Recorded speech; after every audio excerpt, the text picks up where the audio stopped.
This is not a ride-sharing video. What up, folks? Once again, it's your boy Tim, the handsome liberal. We're going to be asking a question today. You're hearing this in every circle, certainly because the price of goods and services in this country have skyrocketed. I've heard of places charging as much as $8 for a dozen of eggs. So the price of goods and services, particularly groceries, something we all buy, something we cannot escape purchasing, has become astounding. And many are blaming the commander-in-chief since this is happening under his watch. So the question we're going to be asking today is, would President Trump be better for our economy? If President Trump was to be put back in office or was to win in 2024, do you believe the economy in America would suddenly be better simply by switching who is in the White House? Or do you see the issues we're dealing with as part of a global phenomenon? Maybe the outreaches of the COVID issue with the pandemic and other issues going on around the world, meaning that you believe Biden is doing the best he can and Trump would be doing no better. So which side of the aisle are you on? That's what we're going to be discussing today. Would Trump being reinstated as president of the United States better our economy? Looking into the box, here you go. Ginning for that MAGA crowd again. Says, too old for this shit. Love the name. I certainly appreciate the sentiment. I'm the same way. But in regards to ginning the MAGA crowd, I say it in every program. I really enjoy speaking to folks on the other side, particularly MAGA. I do not believe MAGA gets a fair shake in the media, which is why anytime they're on my program, I make the solemn promise that I do not ban, block, or censor anyone for their commentary. Call it ginning, call it free speech. I would prefer that. Looking in the box, I don't think the president is the problem to inflation. GTS, Mom, you're not the only one to say that. You're not the only one to say that. But if that is the case, why do you believe so many people do believe it is the antics, the policies of President Biden that has led to essentially a decline in the economy right now? And make no mistake about it, a lot of political analysts believe we are headed towards a recession sometime this year. No disrespect meant, though. Too old for this shit. Appreciate that. Looking in here. Stormy Daniels.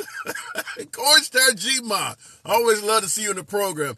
You believe Stormy Daniels is going to take President Trump down. Now, obviously, there's an issue in relations to the 2016 campaign funds being used to pay hush money off to Stormy Daniels. As we all know, Trump claims he does not even know who Stormy Daniels is, never had an affair with him, would have had an affair with Stormy Daniels and things like that. But in regards to the case, will this case take Trump down? I'm no attorney, but I have to say, based on what we've seen so far, how many cases were going to be the magic bullet to get rid of Trump? I mean, I'm just being honest with you, even coming from the left side of the aisle. How many cases did we believe was going to be the magic bullet to take Trump down? This guy keeps surviving this shit. It's like putting a roach in the microwave, giving it 2 minutes and opening it up, and the roach comes out like, shit, it's kind of warm in there. Appreciate the heat. Looking in the comments, Tim, Stormy was court ordered to pay Trump some $300K. That is true. That is true that Stormy Daniels, probably due to the antics of her lawyer, what was his name, Kavanaugh? I cannot think, something Canati, or I cannot think of his name, but he's serving prison time now. That attorney that she had was a shyster, and he didn't help Michael Avenatti. He didn't help out Daniels at all. He certainly didn't help out Daniels at all. All I know is eggs were not an everyday low price of $7.49. I'm going to go right to the box. I don't want to blow VA too long, but do you believe President Biden is responsible for how high the shit at the grocery store is costing us? Do you believe putting Trump back in the White House could correct that? And if so, how? Going to the box. D1 234. Afternoon, D1. Welcome back to the program. What do you think? You think Trump could correct this economy? No, You he you inherited believe? Go ahead. he inherited a great economy. He From raised the Obama. debt from Obama. He raised the debt. Uh, Biden came into can I say shitty deal with all Trump's. He basically ruined the economy. Mm, And don't forget, everyone seems to forget that he was the leading cause of death in America with his ignoring the COVID. Do you remember that? I mean, I know that Trump's take on the COVID was not a unified stance. I mean, he started out really not being in favor of the advice given out by the CDC, the WHO, and the FDA. And then towards the end, he was basically telling people to take the vaccine. So he didn't give out a clear message. But do you blame the president actually on pandemic deaths? Yes, I do. Wow. You know, ibuprofen, it'll go away in the summertime. Remember that? It'll Yeah. go away by Easter. It's no deadlier than the common flu. When they have them on there with Bob Woodward, he knew how deadly this disease was, and he ignored it. And one Yeah. of the main reasons that came out is because it was hitting the blue states harder. Remember that? New York? Yeah. Well, that ended up switching over to Florida because at first, New York, the Floridians did not want people from New York coming down there because of the pandemic. By the end of it, it had switched to the point where New York folks did not want Floridians coming there. So, yeah, it did start out, and it's always going to be that way because at the end of the day, most of the American population is in blue states. Yeah, that's where all the money Yeah. comes from to basically pay for everything in America. Some would argue that. Some would argue that. So, I mean, because I want to I want to pass your statement by the folks by way of yes or no in the audience, folks. Just simply type yes or no. Do you believe the statements from President Trump in regards to COVID makes him responsible for actual human deaths? Yes or no? Do you believe the antics of Trump, by any way you want to fashion it out, you believe he's actually responsible for actual COVID deaths? I'm seeing in the comments. It's kind of there's a hell of a lot more yeses, but I was gonna say it's a mixed bag. But what do you believe, D1? What do you think Trump could have done when faced with a pandemic that would have led to maybe saving lives? If you're suggesting that he's responsible for losing them, Okay, if you go back, do you remember when he said that no one seen this coming? It started yes, with it started with George Bush Jr. Then Obama left him a playbook how to deal with the pandemic. He threw the playbook out and lied about it. Do you remember that also? I do remember certainly the part where Obama left him some type of pandemic playbook to deal with what they was suggesting we could have a pandemic sometime within a certain time frame, and they did leave behind a playbook. I do remember hearing about that. The frightening thing, if he would have handled the COVID pandemic responsible, he would have got reelected. You don't think the tweets and any of that stuff would have been a factor? The tweets, they know how this guy is a fifth grader. They know how he is. A fifth grader? Oh my God. Okay, No, so but no but disrespect. but at the end of the day, you don't think the way our economy is right now, and most people are not happy with the American economy. You don't think any of that is Biden's fault? How? What? Lowest unemployment in 50 years. GDP growth at 2.6. The economy is booming. It's the corporation greed that's getting America. Yeah. No, I don't deny there's certainly some corporate greed going on. In fact, I was watching World News yesterday and they were talking about Exxon posted record profits, the most money they've made in a single year, I think since the 80s. So, yeah, there is certainly some corporate greed at play, but you do get a lot of folks suggesting that Biden is responsible for the economy. And whether what you're saying is the actual truth or not, the economy is hurting his presidency. I don't see why. The economy is basically booming. So you think so? Would it be safe to say that you do believe Biden is doing a good job as commander in chief? I know he's doing a great. He's doing a great. He cut the deficit in half. You I didn't. didn't hear that. You didn't. Oh, Google was free. Okay, show me up. Fair enough. I gotta look that up. Cut the deficit in half. I have not heard that from any source, but okay, you're letting me know something. I will have to look that up. D1. I gotta move it on. You Okay, know my how we brother. do. I talk to Good you talk. again. Always welcome back. Thank you. Looking. It wasn't half. None of what did that say? None of you know what communist is. Andrew Kornblatt. That's a sentiment that yours truly often suggests that anyone in this country we hate, anyone in this country that we disagree with politically. There's generally two trains of thought that I often suggest. If you are on the right side of the aisle, and you argue with someone on the left, inevitably someone will ultimately call you a racist. That is the word that the left throws around willy-nilly to try and demonize people. If you are a liberal and you argue with someone on the right, inevitably somebody's going to call you a communist, a fascist, a Marxist, or some other ist that we do not like in this country. Socialist is probably the biggest one because just like the racism word, it is a word used for demonization. In most cases, neither one are true, but if you can demonize a person, those words have value to them. Looking in the comments, global warming affects us all. User 683. The problem is you got a large portion of the country that does not believe global warming is a real thing. Let me go.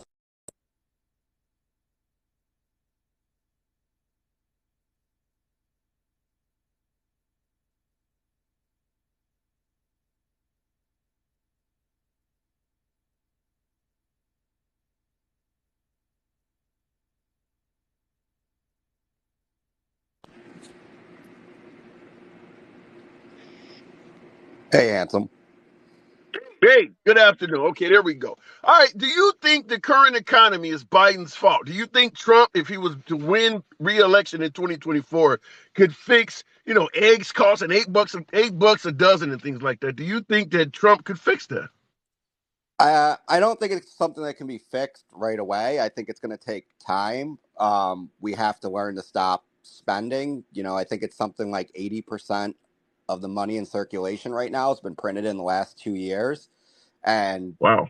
what we're trying to do is, we're trying to chase it now by raising the rates, which it's long too late for that. And, you don't hear any conversations from the Biden administration or Congress about cutting spending back. It's wanting to spend more, and we have all this money to send Ukraine, and that's where we have to stop and reassess what we're doing. We have to stop the spending. We have to stop running the money printer all the time. So, so in regards to you mentioning Ukraine, do you believe it would be in the best interest of the United States to stop sending them money?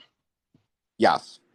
Okay. So I have to ask you, the reason I'm bringing that up is because if we stop assisting the Ukrainians, wouldn't it be safe to say that they would lose that war to Russia? Doesn't matter. We're not the world police. We can't I be we get can't that. we can't Yeah, be I get involved in that. every single conflict.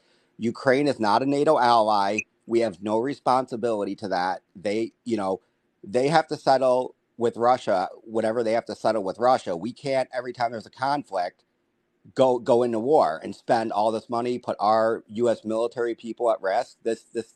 This has nothing to do with us, what's going on over there. Well, so I get what you're saying, but so let me ask it to you this way: you just suggested you were willing to admit the same thing I believe, that if we stopped helping the Ukrainians, Russia would ultimately win that conflict. So let me ask you this: if under Biden's watch, Putin was to invade the Ukraine, conquer that country, thereby expanding the size of Russia, what would we say about President Biden? Meaning that under his watch, the nation of Russia, which is an adversary of ours, under his watch got bigger and stronger. How would we view Biden in that case? Me personal, I mean, I can't speak for everybody. Everybody's going to have an opinion, and people are going to want to throw mud where they can throw mud. So I mean, I get where Mhm. you're going with that. But in my opinion, if this was an ally and we were sitting back doing nothing, then I would say, yeah, it would be a bad look on a president. But there's wars going on in Africa all the time. You don't hear that in the news. We're not jumping in, Well, doing that. let me interrupt and say this. We both agree that Russia is an ally. We totally agree that there's shit on in Africa that does not get addressed. However, in regards to you saying an ally versus a non-ally, it would probably be safe to assume that if Ukraine survives this, we have a very long ally out of this. And not only will we have an ally, but now we have an ally literally bordering the nation of Russia. In addition to that, the Ukraine, through the assistance of President Biden, is reportedly responsible for up to 100,000 dead Russian soldiers, and they've lost a hell of a lot of tanks, equipment, and probably morale. All of that's happening under Biden's watch with the money you're saying we should not have been given to Ukraine. But I'm simply saying the opposite of giving money to the Ukraine is what I told you earlier. A bigger, stronger, expanding Russia happening under Biden's base. If you were advising the president, meaning President Biden, which one of those scenarios would you advise him to engage in? Well, so here's the thing, handsome. I only see this one of two ways. So Putin at this point can't concede. He has to get something out of this because you look at what happened to Gaddafi. If Putin just ends this and doesn't get something out of it, they'll kill him. The people will kill him, plain and simple. So That he could has to happen. get he has to get something out of this. So whether that be some part of Ukraine or Ukraine.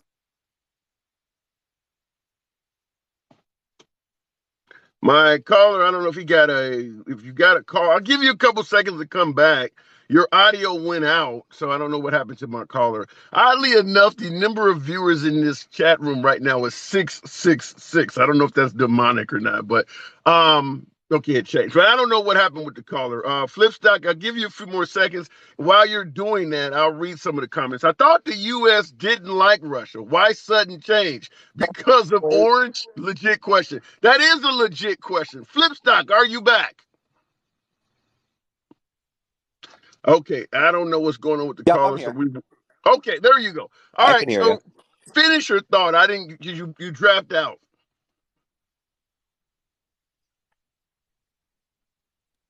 Um, so getting into a conflict with Russia would be a lot different than the conflict that most people here.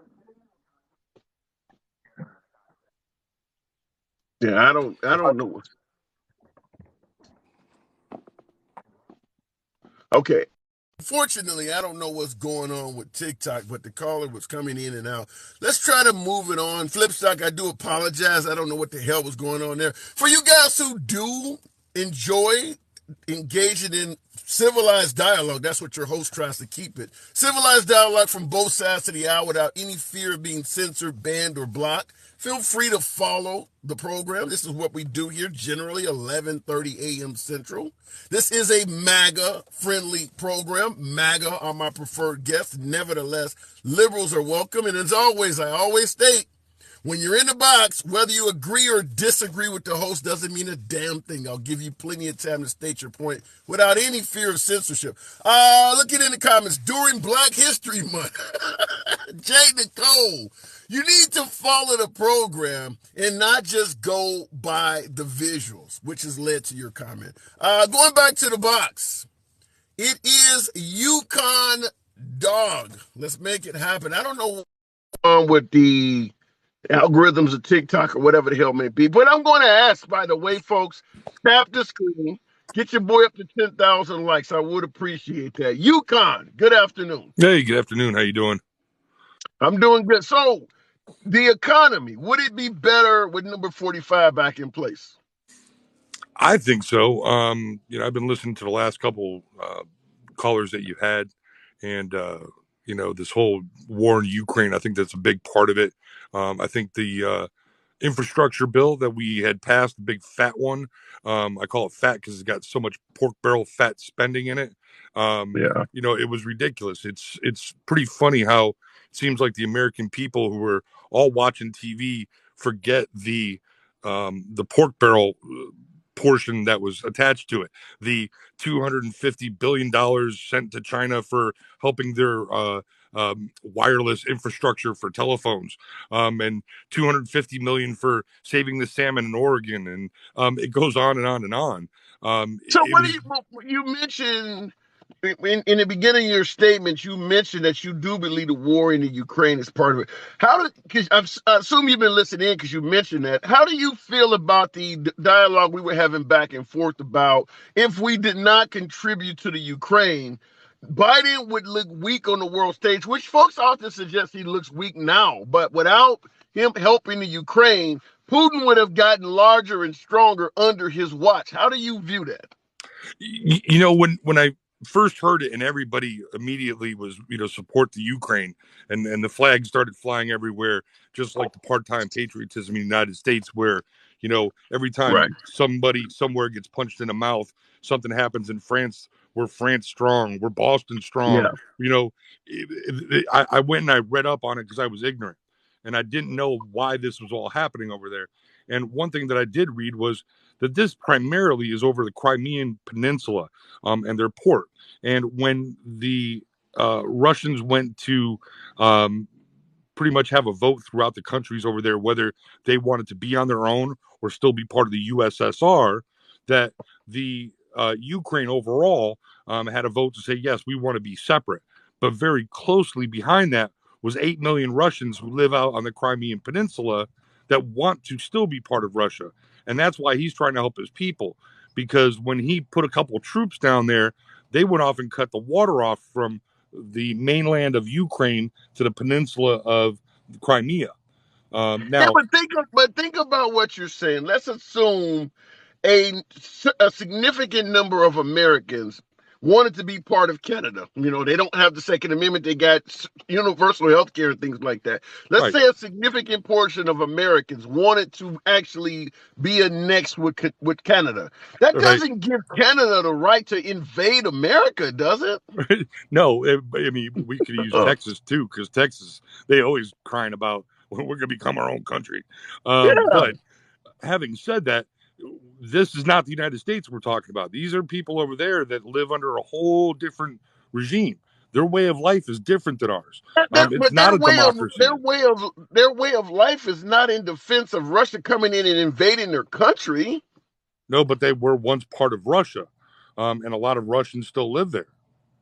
But So I none mean, of that. now all of a sudden, We were once part of Mexico. We were, Mexico was once part of us. The French was. I mean, you still can't come in and invade a country because you have a hell of a lot of inhabitants there. I mean, we got a lot of Mexicans in this country right now. We don't expect to be invaded by Mexico. no, true, but I mean, I think like what you're talking about is if we had a bunch of Americans that were living what was once upon a time America, where the Baja Peninsula is, let's say. And all of a sudden, now they had a vote and they said, well, we want the Baja back. So they overall votes got the Baja back, but there's still so many Americans that were down there. Now all of a sudden they're treating them like crap, Mexico itself. Um, what's America going to do? The cries from the Americans that are still down there living are like, please help us. We going to leave them alone, or we just going to go ahead and ignore them, let them suffer their fate because of what was once us, and now we're being kind and giving it back.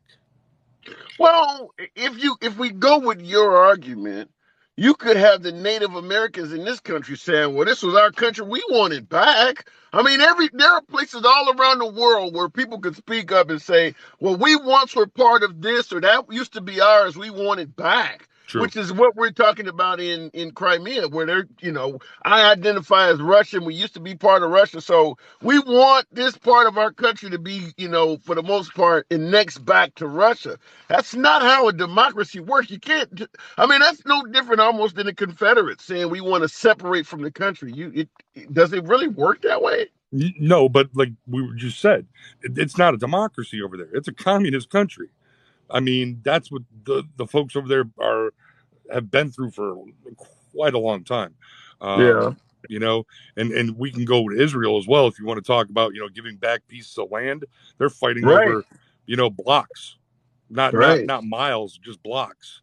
But them not being a democracy. What about the idea that they were trying to be a democracy and get away from this dictatorship type stuff? I mean, is that not possible? Because Zelensky, who was a leader in Ukraine, he's not a dictator. He was voted in. So they're trying to become a republic or a democracy of some type. And here comes Putin, who is not running a republican or a democracy, trying to take their country and put it back into what they're trying to get away from. Yeah. And that's the tough part. I think on both sides, there had to be a little give and take. And I don't think any one of those two were willing to move an inch. And that's why this has come to where it's come today. When you say a give and take, what is the give on Zelensky's part? He's not invading Russia. He's just saying, leave us the hell alone. So what should he have to give? Part of his country? Yeah, I mean, I don't know. The people there were speaking. And like I said, if it was Americans on the Crimean Peninsula and they were crying after something like this, I'd like to think we would go help. And they did. The Russians went off and tried to go ahead and put billions of dollars into the area over there to reroute water so those folks can get fresh water. I mean, right now on the Crimean Peninsula, they can't get fresh water, but like once a day at 2:00, they turn that water on for like 2 hours, and that's all you get for the day. So you got to do your bathing, your cooking, all that junk.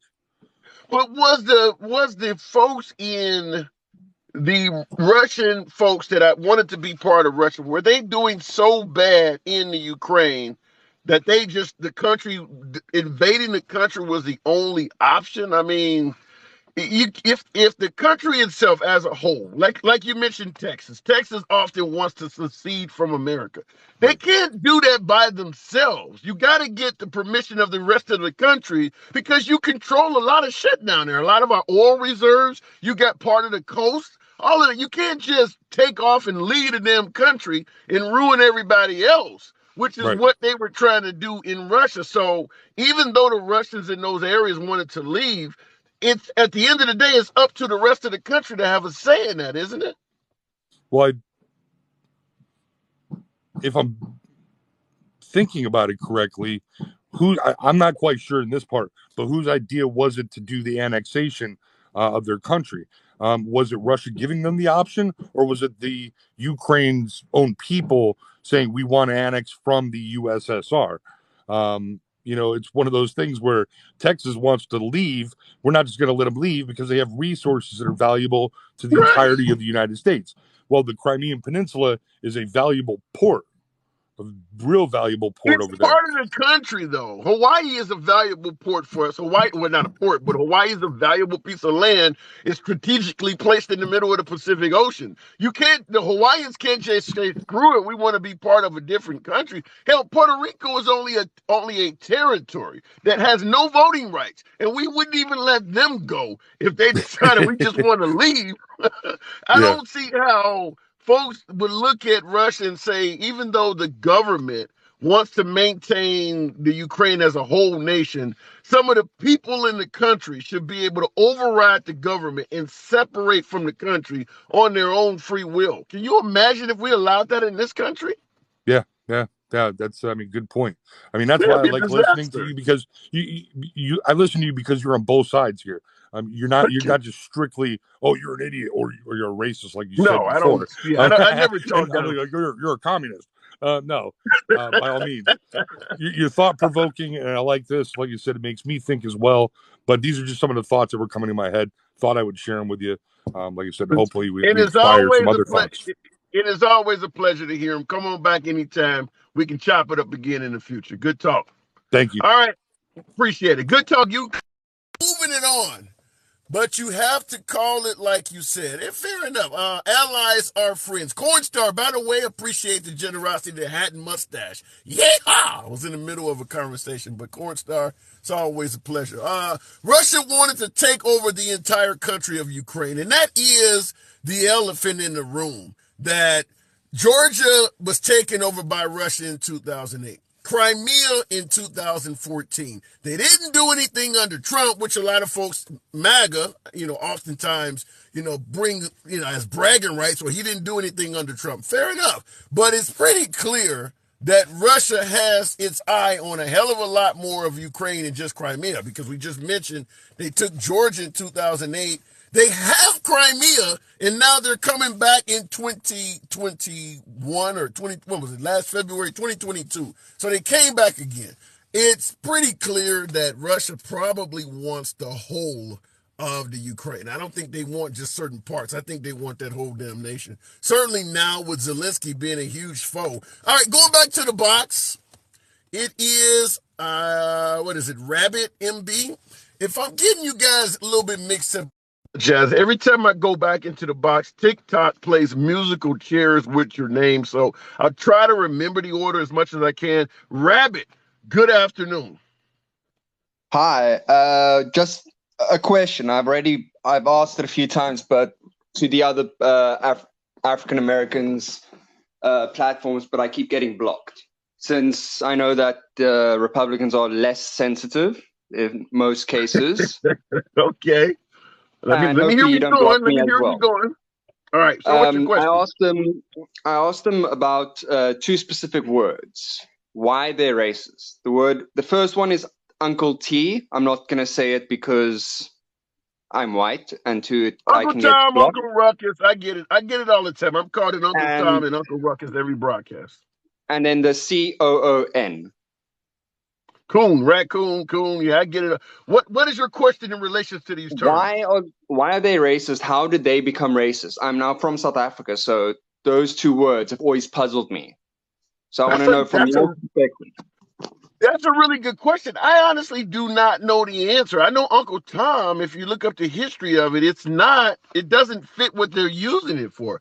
But why they call cooning is I don't know why. I'd have to look that up. That's a really good question. And I normally try to be prepared, but I don't have an answer for why they use those terms to denote an African American that is speaking in favor of whites. I don't know why those terms are used. Like I said, in every broadcast, predominantly because of the MAGA hat. Even though the name of the program makes it clear I lean left, they see the hat and they automatically start throwing those terms at me. But I would like to know that. Now, in Sambo, I see somebody else said Sambo. That's another new one I'm getting. I don't know where these terms come from, but you've piqued my curiosity, so I'm going to look that up to find out what is the origin of those terms, because I don't know.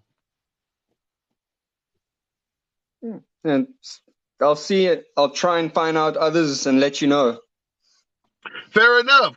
Good thought-provoking question, because I don't ever want to pretend like I'm the know-it-all. I'm willing to plead ignorance when I don't know shit. I learn a lot from you folks as well, but that certainly is one that's going to lead to me doing my research. So if you ever come back on, I promise you I will have a better response than I do today, because I'm curious as hell now, man. Good good one to bring up. Well, enjoy your day. Absolutely. All right, good talk. All right, going back to and I don't know. I do not know where Uncle Tom, Uncle Ruckus, or Sambo. I do not know where the origin, or cooning as well. I do not know what the origin of those words are, for why people use them for that meaning. They all are used to mean essentially the same thing. An African American that's selling out for Caucasians, but I don't know why they're used, but I would sure like to look it up. And Every time I get called that, it's by someone that looks like me. It's another black person. They've seen the video of the screen. They see the hat. He must be a Trump supporter. He must be a sellout. They start throwing those terms. Uncle Ruckus is from the Boondocks. He is a sellout. Yeah, but Uncle Ruckus, before the Boondocks came out, that term was already in use. I do know the character on the Boondocks, but I believe that name was already in use before that cartoon came out. Let me go back to the box. We'll make it happen with Greg's house. I believe that says up top there. Okay. Satchmo was what Louis Armstrong was called. Wow. So it goes back at least that far. Greg's house. Good afternoon. Hey, how are you doing again? I'm in the trenches as usual. We're asking the question, would the economy be better if Trump was put back in the White House? I say no. And the reason is because and when I came in here you were talking about Ukraine. So I Right. was kind of trying to clarify some stuff with that because I think there's a lot of confusion with Ukraine and corruption. So Well, a when lot you of people say, first off, when you oh, go say ahead. confusion, by the way, JP Bridge, appreciate that money gun. Shout out to you. When you say confusion, elaborate on that part before you get to the corruption. What do you mean? Because I think because people think that Ukraine is still the Ukraine of years ago, and it's not anymore because Zelensky has come in, and so what is happening is people are saying because Joe Biden said I'm going to fire the prosecutor if you don't I forget the exact line that he said, but it was something related to that. So they equate that to being a corrupt country, but that was the old government. That was Pashenko, I think his name was. Well, I get what you're saying. If I'm correct from the analysis I did, Zelensky does have some corruption within his short time in office. He's done some stuff too, but I get what you're saying is that under Zelensky, the Ukraine was not as corrupt as they were before him. The idea is That's to fine. clean up. Yeah, they were Yeah, making the attempt to clean up. the goal was that he was going to clean up the corruption. So what happens is you have people who say, "Oh, we're sending all this money over there, and they're money laundering it," or they're taking this money and using it in other ways, and that's not accurate. That's just a lie. I mean, obviously, we're aiding them with the military in Ukraine, and the reason that we're doing this is not because we want to do it. It's because we kind of need to do it. Because I mean, you've got Russia who realistically, I'm not sure that they're stopping in Ukraine. Putin is a former KGB agent. He is the type of guy that does not give a crap about what he does. He will keep going if we don't stand up to him. And part of the reason with the last administration, and I'm sorry if I'm off topic with the economy and all that stuff, I'm off topic with the economy, I mean, but part of the reason with the last administration was we were being too generous to Russia because Russia was not in our best interest. They're never going to be an ally. I think the reality is you have to be cordial with someone like that to a point. But when it starts to get off the rails, you've got to take advantage. You've got to stand up for something, right? So So okay, so I get where you're going. So I mean, let me give it to you from the Trump supporter side. What they're suggesting is that instead of constantly hating on Vladimir Putin, hating on Kim Jong Un, what Trump was trying to do was create a dialogue and reach out to these folks under the guise that simply hating on these folks is getting us nowhere at all. And they will often bring up that under his watch, both Kim Jong Un and Vladimir Putin were not as aggressive on the world stage. How do you respond to that? I mean, again, it's one of those situations where I could say, well, the reason why they were, quote unquote, not uh, acting in a bad manner was because we don't we don't have the information. And you mentioned this before when Donald Trump went into the meeting with Putin, they got rid of Yeah. the We I don't know forget what what they said. They got rid of the we don't know translator's what they note. said. Yeah, we don't know what So was this said. is the thing. So it's like, okay, so everybody that wants logs for everything, visitor logs at Biden's home and all this stuff for the classified it's like you literally have no log of communication between Putin and Donald Trump, and we have Yeah. no idea what they said. So who are you to say that you want logs for anything else? So this is just my gripe with it. We don't know what was said behind closed doors with this whole situation. And then of course Donald Trump leaves office and it's like, well, now my guy isn't in there anymore. Potentially I could say that. I mean, my guy. So, So now but I'm gonna yeah. yeah, but I have let me give you a comment straight out the comment section, because you mentioned that in that meeting with Putin, because they took the translator's notes, we don't know what the hell they were talking about. Lisa Miller in the comments responds, yeah, but we were at peace. Meaning that who gives a shit what they're talking about? If we're not involved in World War III, I will take peaceful silence over loud war any day. So that's And what it people on the right are saying. and that's fair, but the problem is Putin decided to go into Ukraine. Putin decided to kill innocent civilians. So at that point, it's no longer about peace. It doesn't and you could say we're at peace here because nobody's invading us, but I can tell you right now, if we were in that situation, we sure as hell wouldn't want to be alone. Right. You know? But what about the So but what about the idea that Putin went in because of a different commander in chief, whereas folks that support Trump say that because the way Trump was dealing with Putin, this would not be happening if Trump was on a second term. Do you believe that Putin would have went into basically trying to conquer Kyiv this time? He went into Kyiv this time. Do you believe that would have still happened if Trump was in office for a second term? I mean, I don't think we really know the answer to that question. I mean, it's possible that he might have, and then Trump would have let him, or there, it's just, it's a difficult situation to really ponder. But I don't know. I'm not comfortable with those channels not being, or the communication channel and transcripts not being released, because I think that is in the best interest of us to know exactly what was talked about.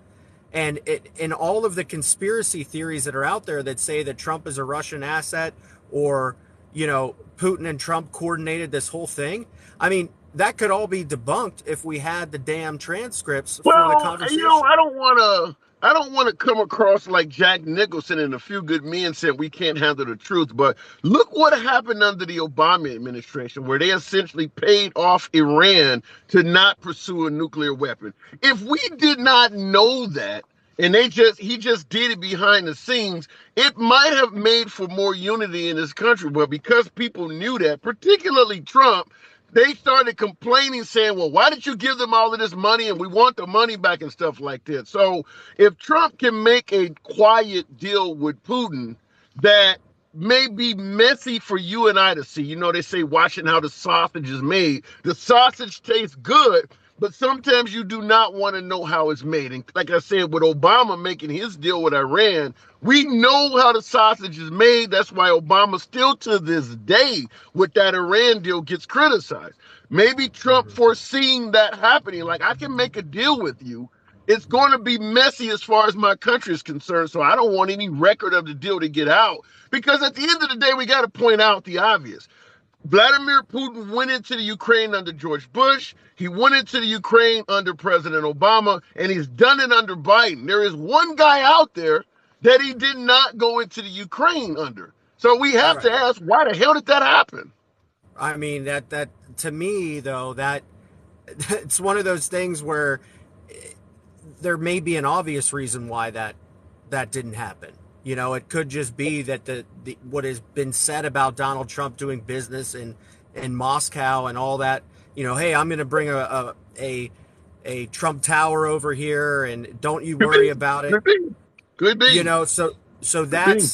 that's the issue, and it's a conflict of interest that the same people that complain about Hunter Biden don't see with Donald Trump. And Yeah. I'm not trying to get off topic, but again, this is the reality of what this is. Who knows what they gave him? If you remember that meeting in the Oval Yeah. Office with Lavrov, and so there's just so much stuff again that we do not know, and we've been trying to figure out, but it's always, Russia, Russia, Russia. Donald Trump says that, but he won't give us the transcripts. I don't know. Fair enough. I can't argue with that part, but I got to move it on, Greg. You know what we do here. Thank Always you. a pleasure. All right. And before I go back to the box, there was a time when Obama was in office where he did get caught on an open mic saying, I will have more leverage after the election. So that's what I'm talking about when I say maybe we do not want to know how the sausage is made, because if we actually are transparent to the American people and tell them how we make deals worldwide, there are always going to be large swaths of people in this country that's going to think that deal is bullshit, that doesn't need to be done, and put up resistance. As I keep bringing up, the Obama-Iran deal was a perfect example of that. Whereas we gave Iran a bunch of money, which was their own money, by the damn way, but we gave them a bunch of money to not develop a nuclear program. And at the end of the day, we would much rather Iran be wealthy without nuclear weapons than poor like Kim Jong-un with nuclear weapons. So as a whole, what Obama did actually was good. But folks on the right, his detractors, found out, and they used that to hammer him over the head with, which is why President Trump was probably trying to avoid being in that same situation. All right, going back to the box. Add the Great. Okay, interesting name. Fair. We're talking about the economy. Eggs being $8 for a dozen and shit like that. Do you think that would be better if we had Trump back in office? Ed? Yeah. You do believe the economy would be better off with number 45 back in the White House? Yeah. Okay. How do you think that Trump would restore the economy compared to what we're dealing with under Biden? What would he do to make us have a better economy? Well, did you remember when Trump the first debate Trump had, and remember he was debating all the other Republicans, and he said something that was very profound. He said that the government is rigged. He talked about the tax cuts. He talked about all of this, and then they asked him, well, how do you think the government is rigged? And he said, because he takes advantage of it. Okay. Trump was good for the economy.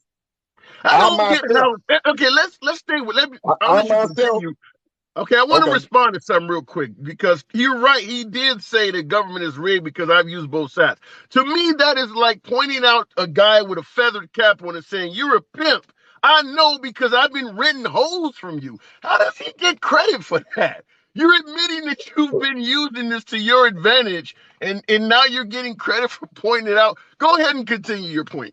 Because the simple fact is, a lot of the presidents took advantage of the government system, but neither one came out and said it like that. You feel what I'm saying? Okay. So my thing is, Trump was good for the economy. It's just that his foreign policies was trash. His foreign policies was trash. What foreign policies? Give me examples. Okay, like what he did, like I applaud what he was trying to do for Russia and Kim and North Korea.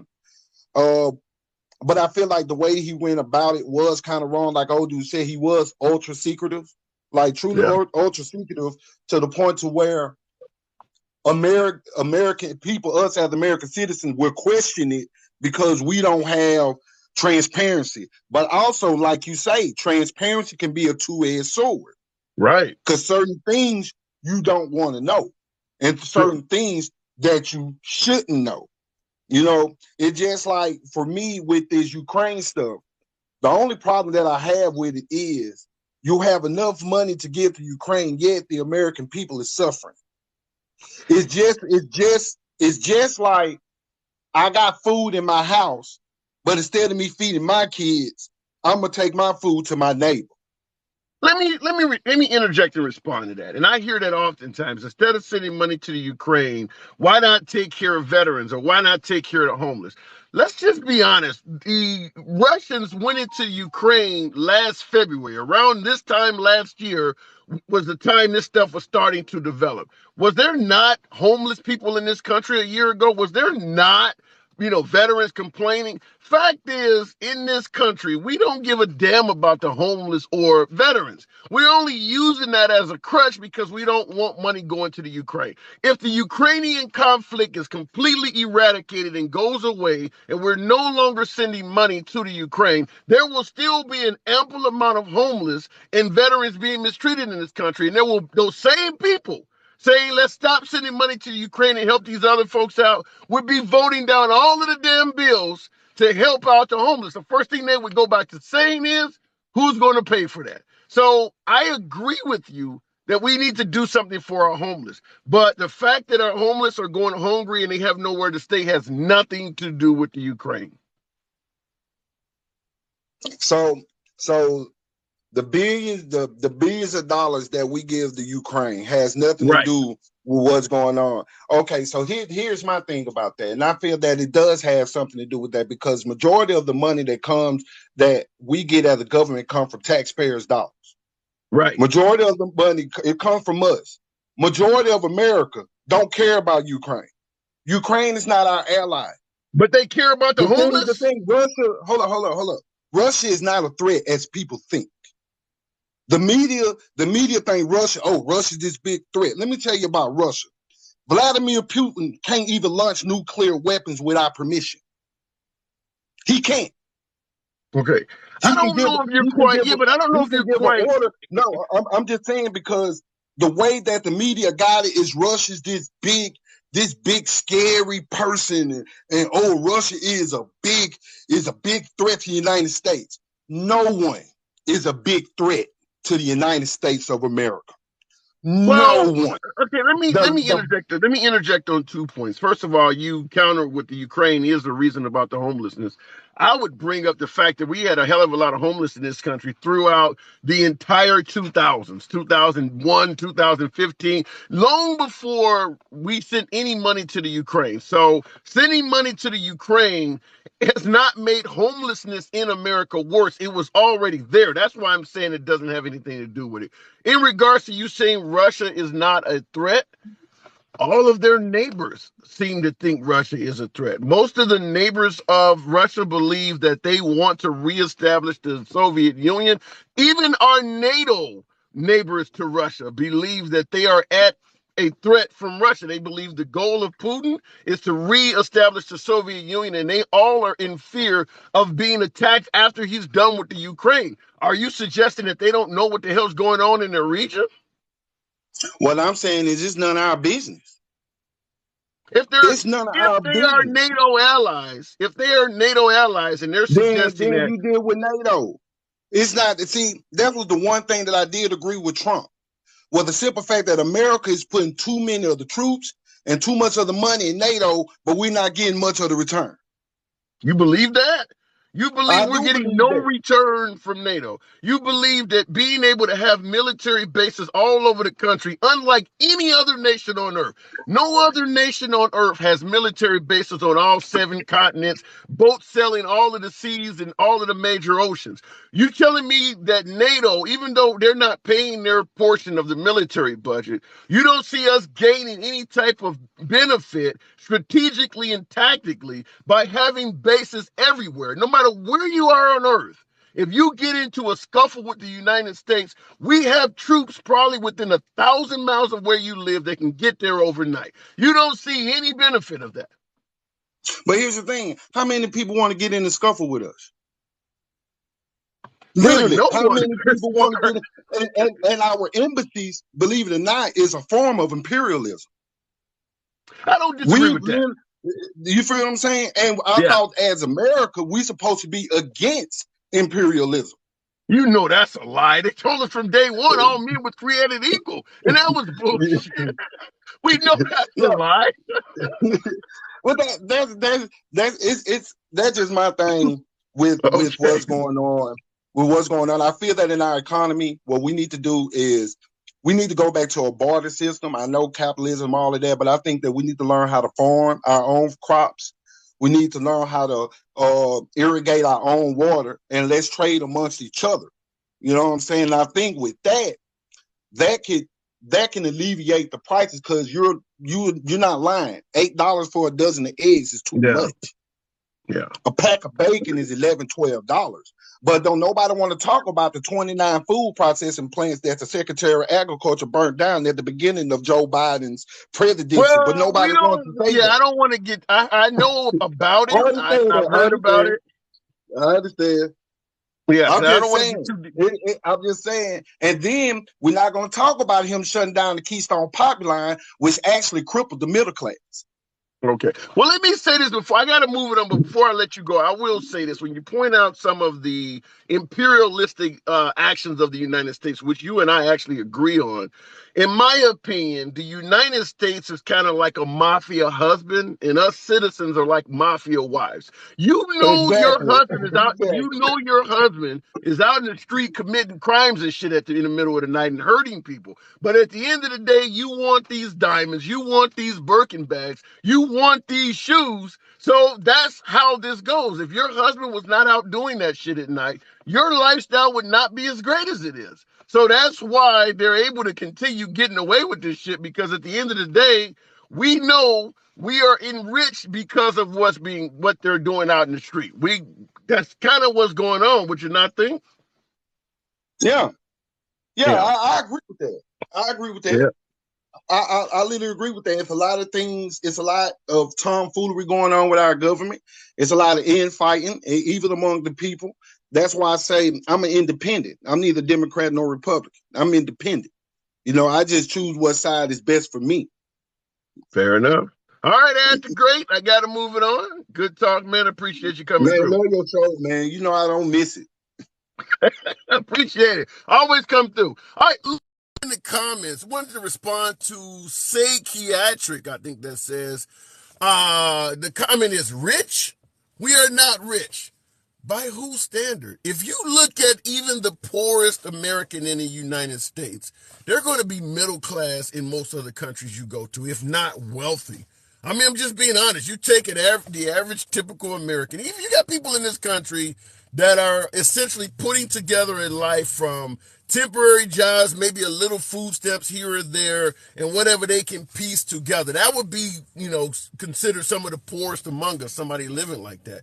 And if you put that same person in Brazil, you put them in, China, some of these other countries, that person is doing pretty damn well. If you put them in some of the Middle Eastern countries, now they're upper class. So, yeah, we all in this country, for the most part, are wealthy. We're not living like Bill Gates, but fact is, most of us have, at least a small apartment or something like that. Most of us are not living with roommates. Most of us have our own vehicle. Most of us have a refrigerator, probably cable TV. We all got access to the internet. That's how we're talking now. You know how many countries do not have access to the internet at all? So yeah, we're fucking rich. There's on a global standard, not comparing your ass to Elon Musk. Yeah, you're dirt poor compared to Elon Musk. All right, going back to the comments on the first day of Black History Month, Jay Schmoke. That's what we're doing here, is having a conversation on the first day of Black History Month. Yes, indeed. It's all because a little thing called democracy and authoritarian countries hate us. Monkey Balls, love the name. I go right back to the box, but I don't buy the George Bush antics that all of these countries hate America because we're free. It's not true. They don't hate Canada. Canada's free. You don't hear a bunch of hatred for Australia. They're free. New Zealand is free. They hate us because we operate as the world's police, and they know there are certain things they would want to do, certain aspects of life that they would want to live and implement on their people. And before they do it, they often have to get permission from one country on earth, the United States. There are other countries on earth that would love to have military bases on every continent and sail all the damn seas and control the world's currency and all of that as well. The United States prevents that. So it should make no, it should not be confusing why so many countries dislike us. It doesn't have anything to do with freedom. It's because we're in their business. Going to the box. Done with BS. Okay, that's an interesting name. Always done with the bullshit. Done with BS. Good afternoon. Hey, how's it going? Going I'm good. kind of like the Trump. last guy you had on here. I'm very, Okay. very independent. I don't choose party sides. Okay. I'm going to say I don't know if, with the economy shutdown that we had 2020 with the COVID stuff, and I can't say who would have done better with the economy. There was so many jobs lost. There were so many independent, like here in Oregon, we've lost a lot of small businesses, a lot of small department stores, a lot of small restaurants. Where are all these jobs going to come from? I mean, our jobs aren't back up to where they were Well, let me pre-COVID let me yet. let me put it this. Let me put it to you this way: if the pandemic had originated under Biden, do you think he would have handled it better or worse than Trump? I don't know. There was so much misinformation that came from all walks of life with that one because, we were told that COVID wasn't even here in the United States until, 2020, but yet they've now traced cases here in Oregon back to November of 19. Mhm. So with all the So misinformation that what about the vaccine? Whereas, I mean, there's no denying under the Biden administration, they think the vaccine is good. They think you should get vaccinated. Under the Trump administration, it's kind of a gray area. Trump has came out and said you should get vaccinated, at least toward the end of his term. Toward in the beginning, him and his family and his friends were getting vaccinated and they weren't even telling you it was done. So do you not see any differences there? Whereas in the Biden on the Biden side of the aisle, I guess the best way I would put it is whether you think he handled it right or wrong, you knew where he stood. His message on COVID, on the vaccine, has been solid from day one. Whereas with Trump, there's gray areas. Should you be with Fauci? Is Fauci a liar? You're on television with Fauci. You're criticizing him later on at rallies. I mean, you don't see where that gray area like that may have been an issue. there's so problem is there's so much gray area on both sides. Really, if you really What is look the at it, gray area on the Biden side? on the Biden side, it was let's shut everything down. Let's just basically a lot of the Democrats. I mean, of course, maybe I saw it more here in Oregon than I did, and I was paying more attention. And I will say I was paying more attention to my local economy and what was going on Okay. here, because I have kids in school. I was trying to keep my kids safe. I have elderly parents, trying to Mm-hmm. keep them safe from what was going on. I'm a volunteer firefighter, so trying to keep myself safe with dealing with what I deal with. I didn't pay as much attention, I guess, as I should have, as the United States goes, but it Right. was like our governor just wanted to shut everything down. Just boom, shut it all down and stop everything. But then we saw the job loss that we had here and all the people, that are now ending up. And a lot of it is, I don't know if it's the messenger's fault, but our governor here in Oregon was like, oh no, you don't have to pay rent. You don't have to do this. You can make payment arrangements after it's all over. Stopped anybody from being um, evicted or anything else. And there was people that were on unemployment that were making more than us people that were still Yeah, working through the but pandemic. I have to ask you this in regards to what you're talking about. Your governor there in Oregon did. If you are the governor of your state and all of the medical entities are coming to you, FDA, WHO, CDC, which they all were releasing a unified message. They were releasing a message that COVID is bad, it's causing more deaths than hospitals and facilities can handle, and you should get vaccinated. If these groups, CDC, FDA, the World Health Organization, are all coming to you as governor, telling you you should shut your state down to prevent this pandemic from spreading and killing lots of people, and the economists in your state are saying, no, keep the state open so that we can make money, even though the medical status said if you keep it open, these people you want to make money are going to be dead. What would you do with that advice? Because that is what was being said at the time. We can argue that it was wrong now or right now, but during that time, that is what they were being advised. As governor, what would you do? I think I would have made it a slower shutdown because I mean it was like, okay, we're shutting down the restaurants, we're shutting down all indoor, we're shutting down this, we're shutting down that. They didn't go to the point where it was social distancing and stuff first. I think if we would have went to that, we wouldn't have had the job losses that we had. We wouldn't have the restaurants we had that shut down. We wouldn't have the But what about the economy shut down deaf? that we've What had. about what about the deafs? You got everybody employed, but they're going to work, they're getting sick and dying. That's what you're being faced with from the medical community, is that you can leave everything open and avoid the huge onslaught of unemployment, but you're sending people out to die. That's what you're being advised of in 2020. What do you do with that information? Well, here's the thing: is I got the very first two vaccines. I got the Delta variant within months of getting the vaccines. I hadn't been sick for that. I hadn't had a sick day in over 9 years Wow. before that.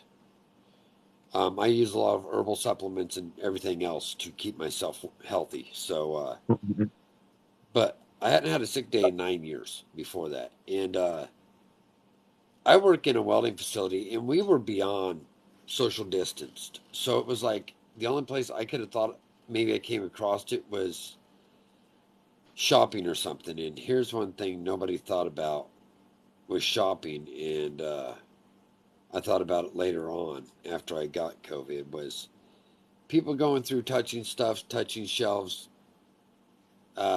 touching containers, putting them back on the shelves, whatever.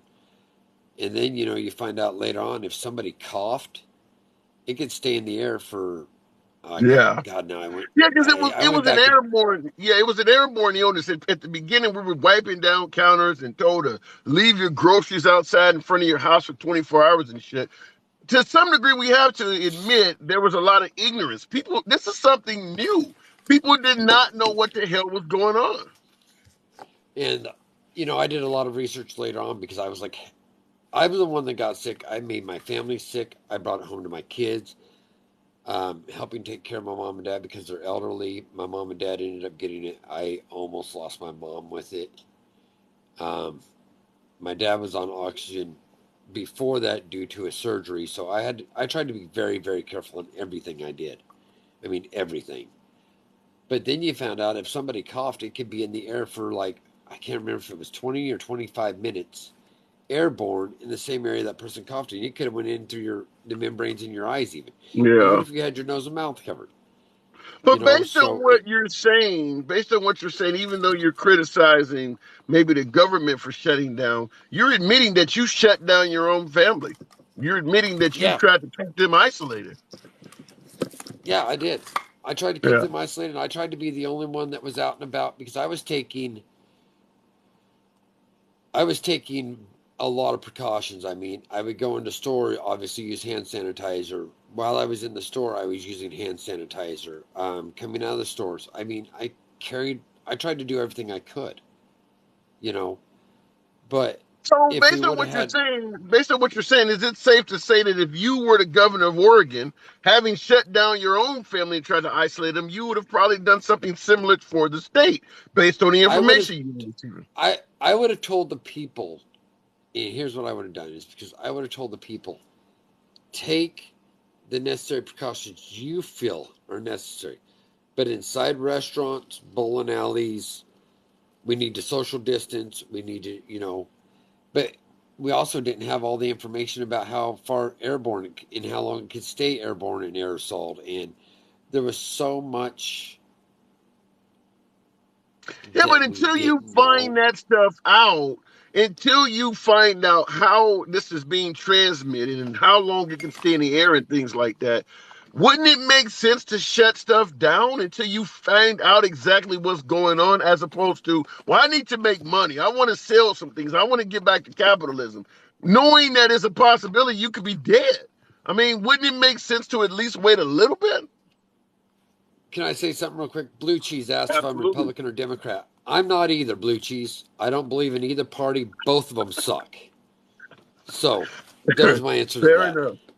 All right, fair. But I just, there was so much confusion over it. But looking back, everybody says, oh, Biden would be better with the economy. Trump would be better with the economy.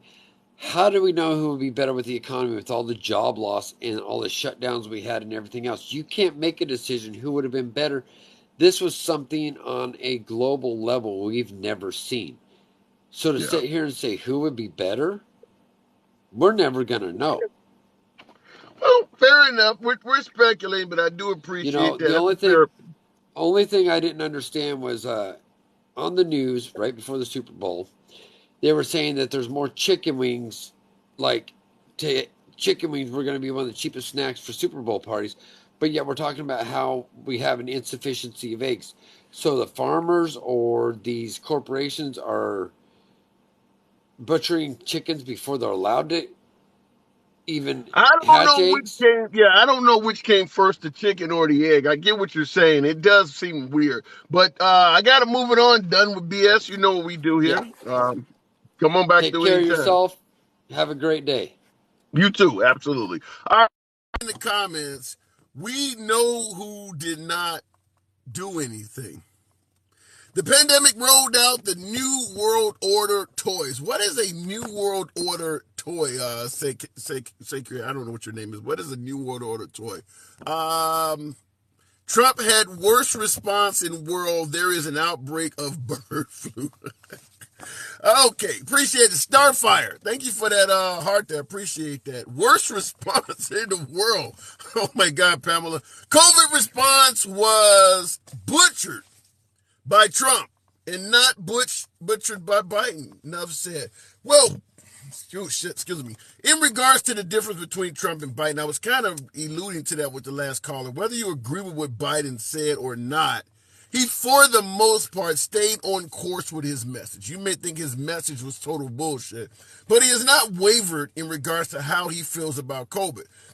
Whereas with Trump, Trump was all over the place with it. He's on TV letting Dr. Fauci give us the instructions of how he thinks is the best way to handle the virus. And then at night he's at rallies criticizing Biden and letting folks yell, fire Dr. Fauci. That's a mixed message. If you think Fauci sucks, don't go on TV with him tomorrow. That doesn't make any sense to go on television with the man day in and day out, and then at night you're at rallies criticizing the hell out of him.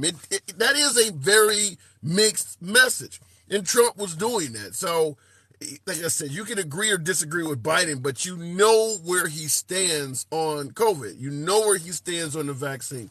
Going back to the box,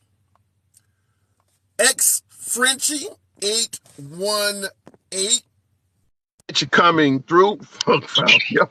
Handsome. There is an avian bird flu. I have heard about that. Frenchie. How's it going? You're on Bluetooth? Cut your Bluetooth. You got echoing all over the place. Oh, no, I'm not. There you go. Can you hear me? Yeah. Okay. So I just wanted to say that a lot of, with the pandemic, people forget that 1 million Americans are gone. They don't believe that.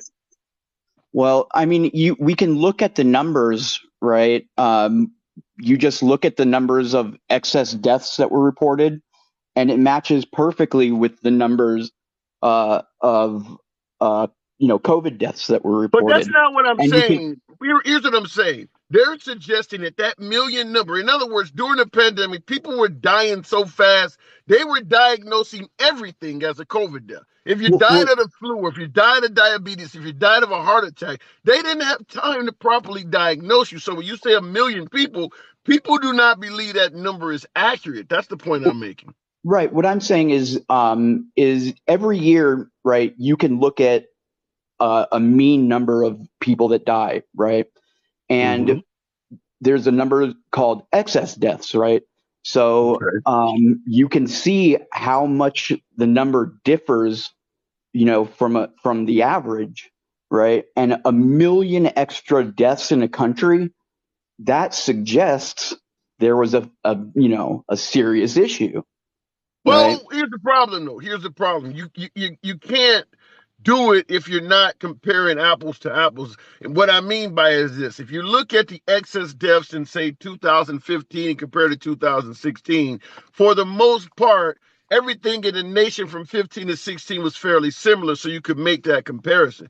However, when you look at during the pandemic, everything shut down. The lifestyle of Americans is 100% different. So if you start talking about excess deaths, if you're comparing it to a different year where everything was open and now everything is closed, you have to wonder if some of those deaths are somebody depressed because they're in the house all the time. Are people eating way too much fatty food that could lead to, are people overdosing because they got time to do drugs and get high? You got to look at the fact that the country was shut down during that time of excess deaths. That's a different factor that has to be taken into account.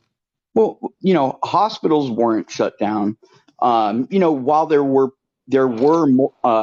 more overdoses than usual, right? That's Domestic another violence.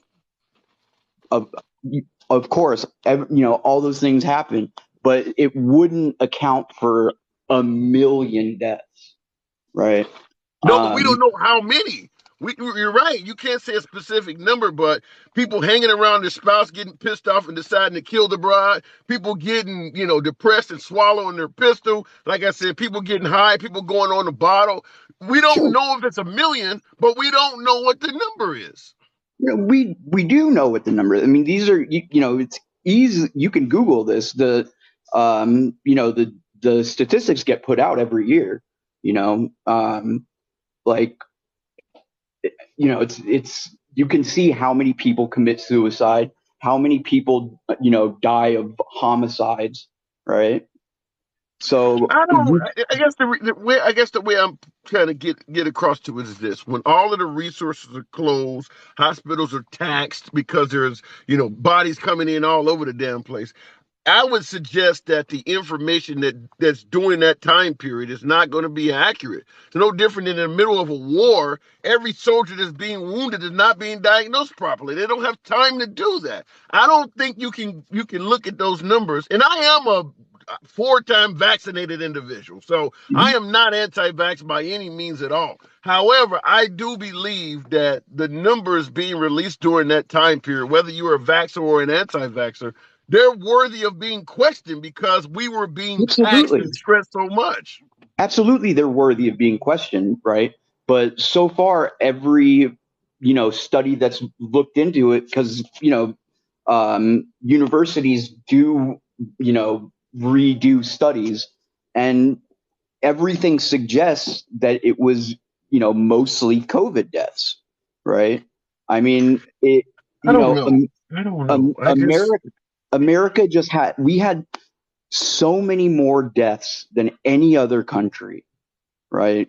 Our response to the pandemic was atrocious. Okay. In this America is different, right? Back in the 1940s, when America was faced with an existential crisis, every American came together, and they did their part, right? Do you This believe time, Trump is? Do you believe Trump is responsible for all of that?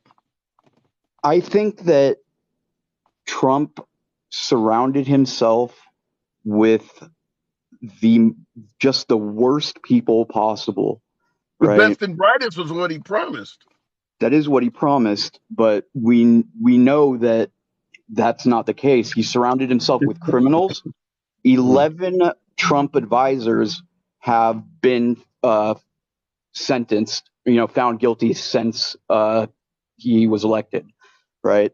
Well, let 11. me ask this. I'll let you continue real quick, but I want to ask this in the comments by way of a single number. Folks in the comments, how many people that you believe died, personally, that died of the pandemic, died of COVID?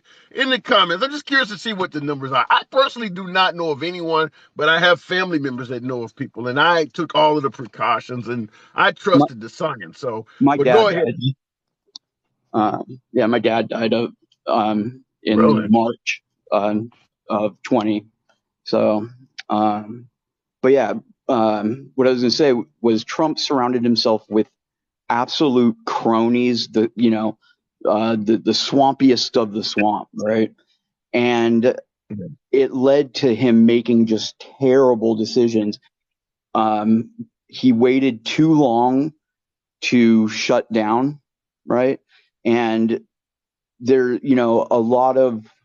I've read a lot of studies that suggest that if we would have shut down early and taken it seriously early on, we wouldn't have had such, such Right. spread like we I've did in heard the the early same days. thing. I've heard the same thing. So you do believe Trump's mishandling of at least giving device and the way he ran this country probably led to more deaths. One of my other callers said that as well. But Frenchie, I do got to move it on, man. Yep. Appreciate. All right, good talk. Appreciate you coming through. Okay, looking at the more people died from the shutdowns. Click. How do you die from a shutdown if you can't go to work? I guess the depression, suicide, domestic violence. I guess there are ways of dying that way. Overdose. As someone who works for a hospital, and they would definitely agree that it was a lot. AMG Dub. I'm in that camp. Obviously, I'm a liberal. You see the name of the program. But I do believe that if you talk to medical personnel in hospitals, the overwhelming majority of them will tell you COVID was a bitch. They will not come and tell you when, they're making up the numbers, that nothing was happening. Most folks who work in hospitals, and by the way, that is what I do for a living. I carry medical supplies to and from hospitals. I actually worked. I was bringing in specific bedding and different things like that to hospitals in the ICU during the pandemic, during the spring and summer of 2020. When I was having to go in hospitals and all of my equipment was going into the ICU intensive care unit, they had me dressed like I was going to space. I mean, everything up to and including. I've never had a curl or do-rag, but I had to wear shit over my head. I had a face shield on. Even my shoes had to have little feet covers and shit over. I was from head to toe. And every bed in those ICUs, there's like 7 different hospitals I had to work with. Every bed in all of those ICUs was full. And I would go in through the back because that's where you take in the beds and all of the equipment and things like that I would bring in. I would always see a hearse or a van or a long ass car waiting to get a body out. I've parked next to frozen, the trucks where they have the ice trucks for the body. So my own personal experience, a lot of folks was dying around me. And I told you, I don't know anyone that died of COVID, but there were people dying all around me going to those damn hospitals. So I do believe that if you talk to folks in the medical facilities, they will tell you folks was dying pretty heavy from COVID. All right, going back to the box. It is Hooper Cooper. And I see Amal. That is next. Okay, Hooper Cooper. My respiratory therapist for hospital job due to home care. She said COVID was bad. Yeah. Hooper Cooper, good afternoon. What's going on, my man? Not much at all. The question we're asking is, what, shit like eggs costing $8 a dozen, you see what you're paying at the pump. Do you believe this country's economy would be better off if number 45, President Trump, was back in the White House? I sure do. Most definitely, because he was all about business. He didn't. So he wasn't. Go ahead. He wasn't shortcutting. He was actually getting rid of the corruption that was in there. He was weeding them out, regardless of what the guy said beforehand. Trump was a businessman. He wasn't bought. You couldn't buy him because he had what he needed. You know what I'm saying? Yeah. So what would he do if he came back into power right now? What would he be doing differently from Biden to get the price of fuel to drop, to get the price of eggs and groceries to go down? What would he do differently from Biden? He would put the tariffs back. He would put the tariffs back. He would put everything back where he started, because his game plan was to make America. He would try to bring all the jobs back here. He would try to make this the institution, so to speak. The American institution, because this is where everybody's job is going overseas. So everything is high. You know what I'm saying? So Yeah. if they had to lift all those tariffs, we would probably be in good condition right now. That's about like the pandemic. Uh, if you noticed when Obama was the president going out, he gave that speech. He mentioned it was going to be a disease that was be unforgiving. They knew this. Who was making all the money? So speaking of what you're saying, that they knew this was coming, in your opinion, if you had to give President Trump a letter grade, A to F, what letter grade would you give Trump on handling the pandemic? I would give him an E because at the same time, everybody in that industry, in that cabinet, they already knew this was coming. He What? knew, Wait. What grade did you say? huh? E, What, an E? What yeah. is an E? In evidence, he really nobody knew what was going on and who was gonna be able to.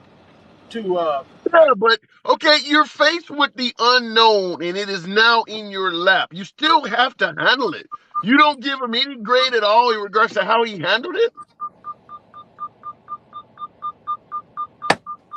Come back again now. Okay, you're faced with the unknown. We're talking about the pandemic. You're faced with the unknown, but nevertheless, you are faced with it. You don't give him any letter grade for how he dealt with dealing with the unknown? No, not really. I don't because, like I said, I mean, there was no direction to where anybody could go because everybody was in such a panic. Everybody was in such a panic. Everybody was believing what Fauci said, what everybody else said in the CDC and the guidelines and pushing, and everybody was rushing and turning. But at the same time, You this know, this shit blew out of proportion yeah, but I because don't. Here's what I don't because, get. We've because had. it was all Here's about what. money. It was Yeah, but all here's about what I money. don't. Yeah, but here's what I don't. Here's what you where I'm baffled. We've had leaders in the past deal with the unknown. We didn't know Japan was going to attack us on December 41. We didn't know that Bin Laden was going to take down the World Trade Center. Presidents have dealt with unknowns in the past.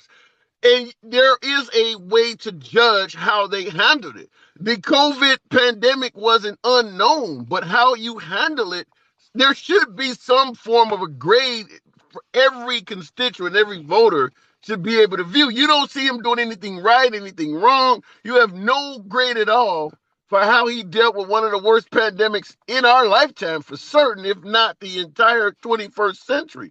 You don't, you Well, don't have any letter grade at all. I'm gonna say it like this. And I mean, I watch you all the time, but I'm gonna say it just like this. I don't put it as a grade because it was a known situation, but not known to the Americans, to the people, the country. But everybody behind the block that doesn't know, there is no controlled substance. That's just like giving a crackhead drugs. You know what I'm saying? You know what that drug is going to do to that person, but after that person take it, he don't know how far he's going to go.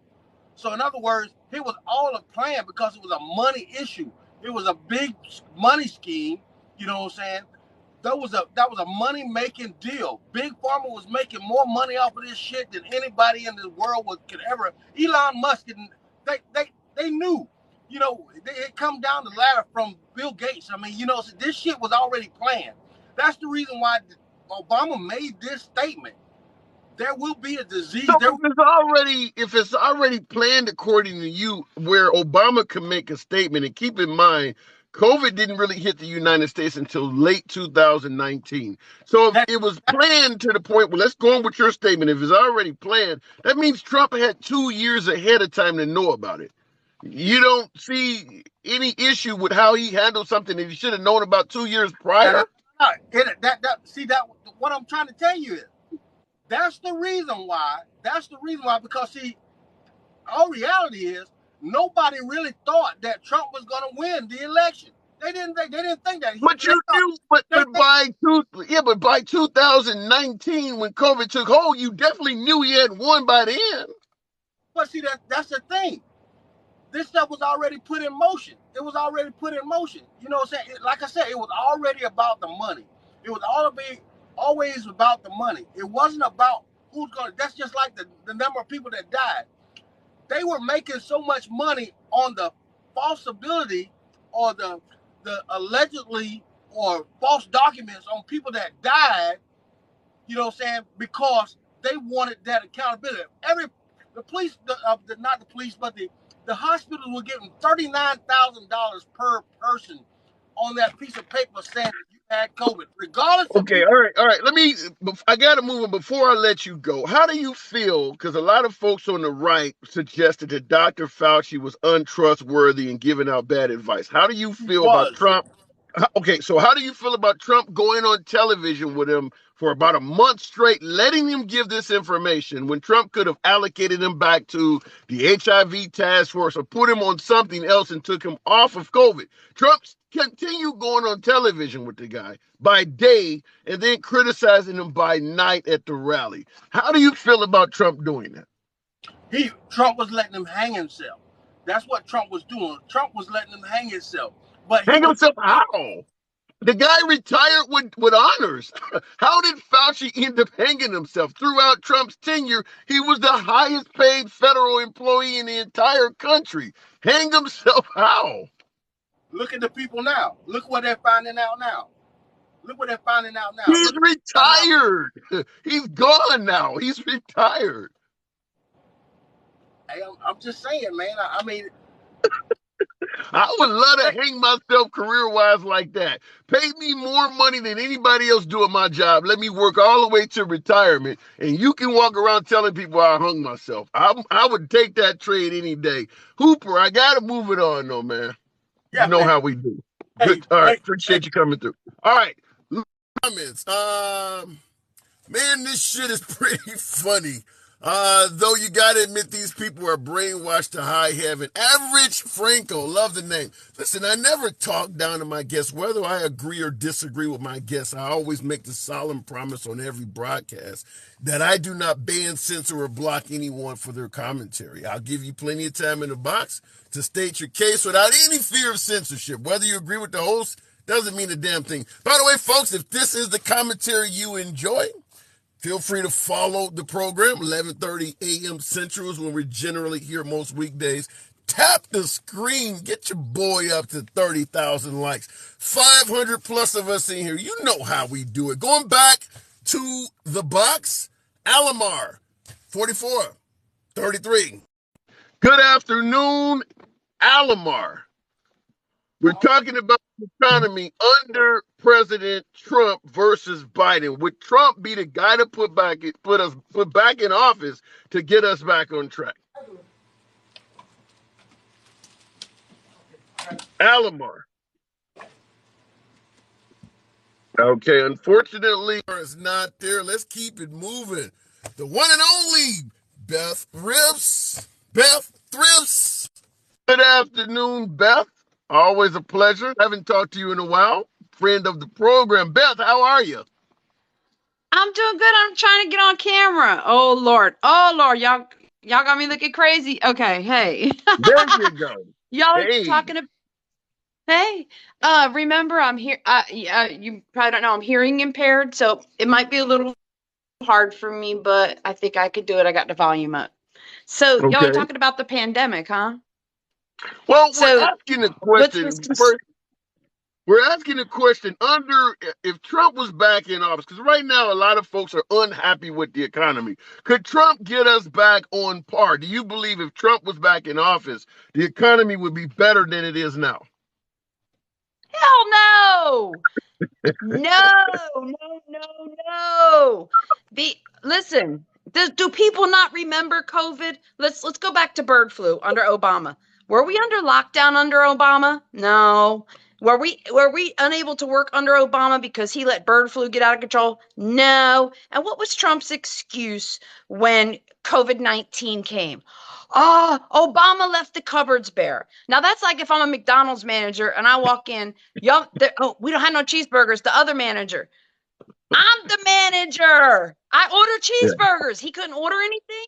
Mr. Multi-million dollar Well, actually, he was fucking broke when he got into office. Sorry, I don't want to get you censored. Yeah, but no, he can't get an economy. The only thing Trump got on track was hate, racism. He got that all right back on track. All the hate groups are organized. They love him, and now they're doing all these mass shootings, and it's the MAGA people. And I'm telling you what, I'm scared of them. I'm scared of them. Wow. I really am. So you do buy into because in 2017 the FBI suggested that Trump's rhetoric was bringing out white supremacists and hate Yes. groups. You do believe that? I know that for a fact. Trump's dad was a Klan member. If you look into the Trump family, his great grandfather came over from Germany. He was a Nazi. He came over illegally. He was kicked out of the US. He came back. He actually made money feeding people dead horses on like the Oregon Trail. This is all true. Y'all can look this up if people don't believe me. His dad was a Klan member, and somebody tried to defend that shit on my TikTok, saying he was protesting the Klan. Yeah, a white man in what 1930s or 1940s or 50s, whenever Trump's dad was around, who wouldn't rent to black folks, wouldn't rent to Latino folks, but got his money, got rich off welfare, because Trump's dad took that money from Section 8 to build those apartments. He's the biggest welfare scammer ever. So let's skip forward to Trump himself. I hear what you're saying about his dad and his grand. Do you believe President Trump himself is racist? I don't believe it. I know it. I was up north for the Central Park 5. He went on TV. He said, I hope what was his famous Vanity Fair thing? Bring back the police. Where did the police in New York go anywhere? They were putting plungers up people's rectums. Where did they go? So why did he need to add saying, bring back police, bring back death penalty? Kids were innocent. Central Park 5, exonerated 5. Everybody can look it up. If people really want to believe that Donald Trump is some sort of God figure, let them believe it. I have to ask the counterpoint, because I'm always capable of playing devil's advocate. Folks point out that President Biden has a lot of racially suspicious things in his past. Do you see President Biden as being intolerant in any way? I see everybody as being intolerant, but you learn. If you can learn to hate, you can learn to unhate. Listen, I'm a white woman. Obviously, I grew up in a white family. We're all taught white supremacy, either at home, either at school. You got to unlearn it. And I know what culture is irritating everybody. Wait. I have to rewind what you just said, because I've never heard that before. You said we are all taught white supremacy. Did I hear that right? Supremacy. That is true. In public schools, what are we taught? Christopher Columbus discovered America. He discovered Haiti. He didn't even land in America. And then he started the transatlantic slave trade. Why do we have statues? Do we have statues to honor people like Adolf Hitler? No, we don't. Does Germany need to be reminded of that? No, we don't need to be reminded of people that held slaves. That's why we're tearing down statues. And I'll tell you what, I used to sit on TikTok and I used to talk a lot of crap, but now I'm out there doing it. And I go out every day and I try to help somebody. In fact, as soon as I get off this live, I'm going to help a woman. And that's what you got to do in life. You're on here making a difference. And that's why I've been trying to get online with you forever. You're always welcome. You know how we do. All right, Beth. Yeah. Damn, you got all right. I love you and thank you. Thank you for letting me. Anytime. Oh, yeah. I love you. Keep doing what you're doing. Right. Stay strong. Thank you very much. Bye-bye. Wow. Bye. Now that I didn't expect to hear some of that. White people are taught white supremacists. Generally, when I'm talking to somebody white, they tell me you guys are full of shit about the racism and things like that. So to hear somebody say that is a different opinion. Looking in the comments, and DJ Elizabeth says, "Come back anytime." Yeah, that is my spiel with all of my guests, though. I do always appreciate you folks rolling with your boy. As I say all the time, you can be anywhere you want to be on social media. So the fact that you're rolling with your boy in here, trying to maintain dialogue from a civilized perspective, It's an honor to have you in here. So I'm going to go straight back to the box. Somebody brought up what is that? Slick Ass Rick, American History X. Great movie. Great movie. The curb stomping scene I'll never forget. All right, going back to the box. I think JPR Music was next in there, so let's make that happen. JPR. Good afternoon, JPR. It's JRP. How's it going? Oh, I'm dyslexic on the visual. My apologies. We're talking about the economy. We're talking Yeah. about Trump being the savior because a lot of folks on the right believes that the only reason our economy sucks, or the predominant reason it sucks, is Biden. Do you think that Trump could turn this around? Oh, okay. I'm gonna say this right off the top of the bat. 1,000% yes. Okay. Now, with that being said, I don't like neither Trump or Biden, so people need to get off both of their nuts because it's getting sickening. What we need to do. Anybody's riding. Wait a minute. I don't think anybody's riding Biden's nuts. If you talk to most liberals, they don't even want him to run again. You talk to MAGA, they're talking about Trump as the best president in world history. So I don't know if the visuals are the same. What I'm saying is there the opposition. They always got to pin them against each other. That's what I'm saying. I'm saying that whole rhetoric is bullshit. Just stop it. You know what I'm saying? Like, yeah, Trump could definitely fix but you would expect people to pit them against each other with Trump literally doing it himself on a daily basis. Well, I get what you're saying, but what I'm saying, Trump's a businessman. He can definitely fix the economy. Him being a good person, that's a different story. I mean, Trump has history of being racist, and so does Biden. I mean, they're both white supremacists. They're both elites. They're both garbage. So you don't favor either one of these men being our next president? No, not really. I wish I could find somebody that has Trump's his ability to make the economy better without everything else that he is. DeSantis? I keep on hearing that name. I keep on hearing that name all the time. And I mean, he is a good governor, and he does have some Trump policy. But I'm just saying he's got to show me a little bit more. I mean, out of everybody, I'd say that he has the best chance. But I just want to see more from that guy. You know what I'm saying? Like, I want to see him push more toward president than just the governor. And I know it starts at the governor level. I understand that, but I just want to see him be able to take on more of the heat than just ignoring it. Well, but wait a minute. That's a really good point about you wanting to see him be able to take on more of the heat than just ignoring it. I would submit to you that before President Trump, that's what most presidents do, as opposed to constantly fighting back, which creates constant controversy. When Kanye West got on television and stated in 2005 that George Bush doesn't like black people, notice how George Bush did not push back. Therefore, George Bush did not have to deal with millions of Kanye fans he had at the time. He probably don't have those same fans now. But the point I'm trying to make is ignoring things is a great way of de-escalating. When you constantly fight people back, you stay in fights. Do you want that type of conflict back in the White House? No, I just want someone that's going to address the problems at hand. I mean, you can't sit there and always like with racism. If you sit there and you keep on putting it on a side burner, it's never gonna be taken care of. Give me an example. Give me an example of racism you believe is being put on the side burner. Like with our whole government. I mean, they don't bring it up. They just put two different groups of people against each other. That's all they do is say, oh well, these people create this kind of problem. Oh, these people create that kind of problem, and then they pit them against each other. Yeah, but what I'm hearing predominantly from my beloved MAGA folks and folks on the right is that racism ended hundreds of years ago and that we're not dealing with systemic racism anymore. Are you suggesting that it's still alive and well? Oh, of course it is. Then why do so many people on the right often suggest it's not? Because a lot of people on the right are extremists, just like a lot of people on the left. They don't listen and they don't do the investigation as they need. They don't do the research. They just sit there and listen to the narrative that's pushed in front of them to create division from the top to the bottom. That's all it is.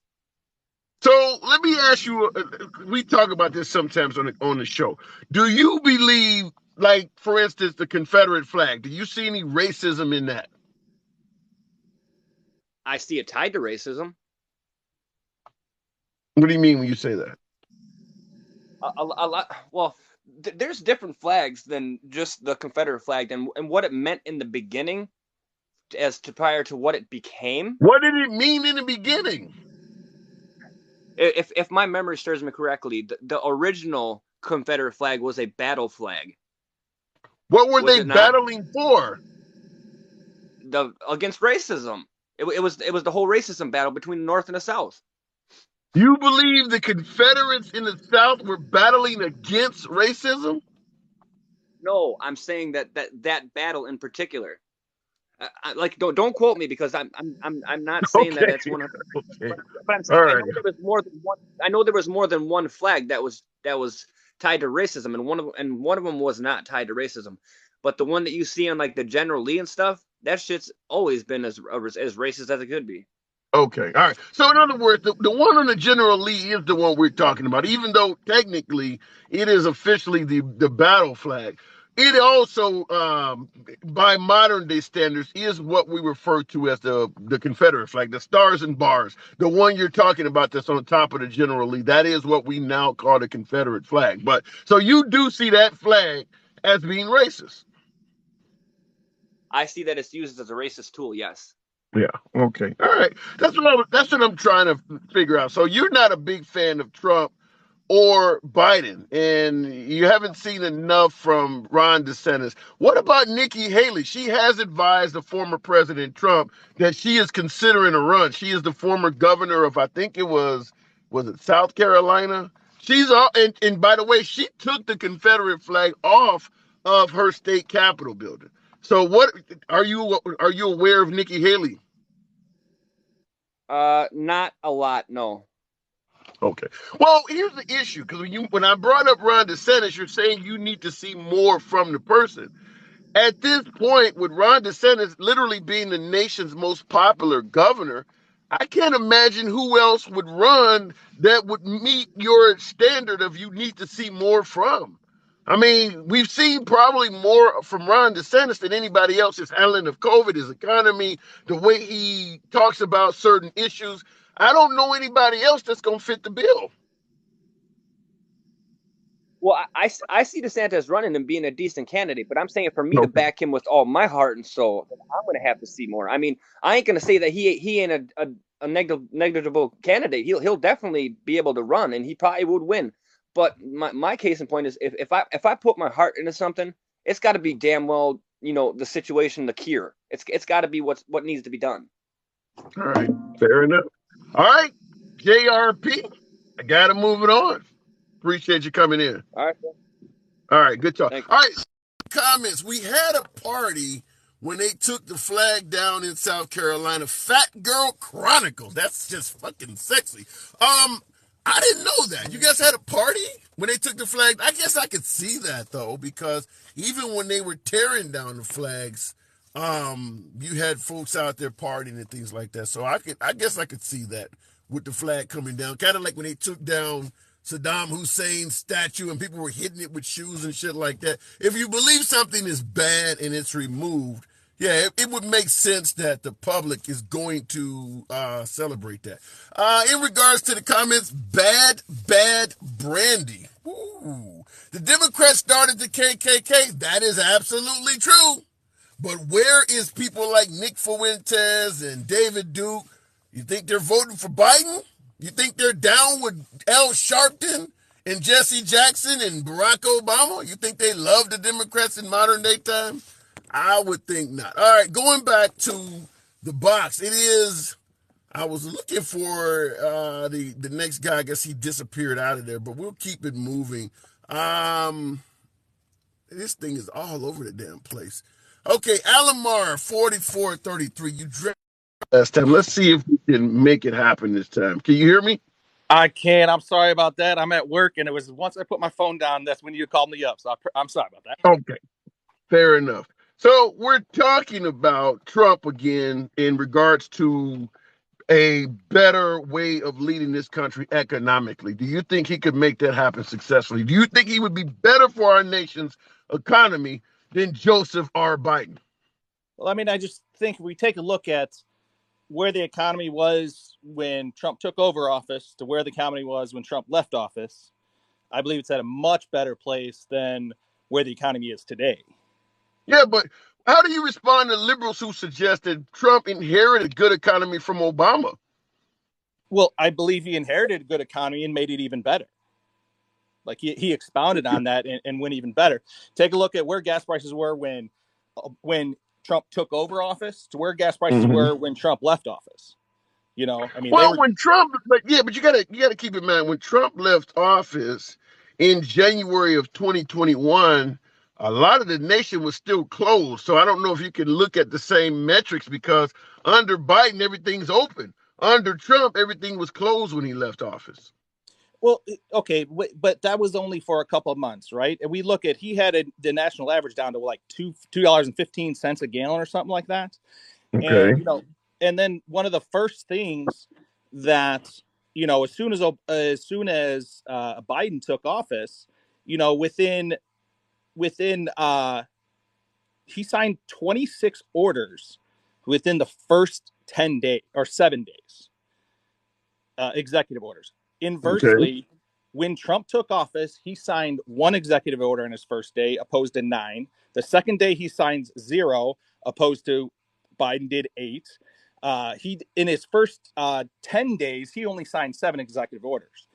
Part of the executive orders that Obama signed, they sounded great, right? Like the revision of civil immigration enforcement policies and priorities. That sounds awesome. But what it did is it repealed everything that Trump did, and it got rid of the wall. It got rid of all of that thing. So now illegal immigration has absolutely soared through the roof because of that. The other thing that he signed into act was, and again, this sounds great, it's the protecting public health and environment and restoring science to tackle climate crisis, right? On the title of that sounds absolutely awesome. But the problem is in section 6 of this, he revoked the permit for the Keystone XL pipeline.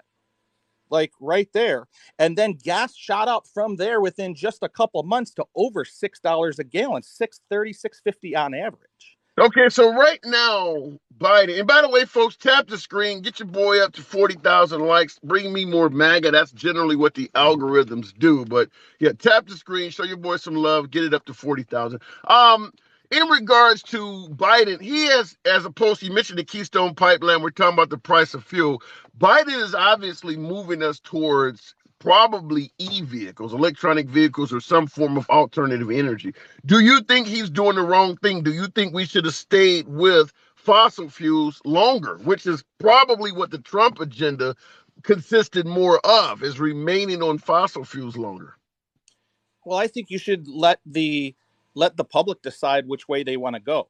You take a look at Tesla, for example.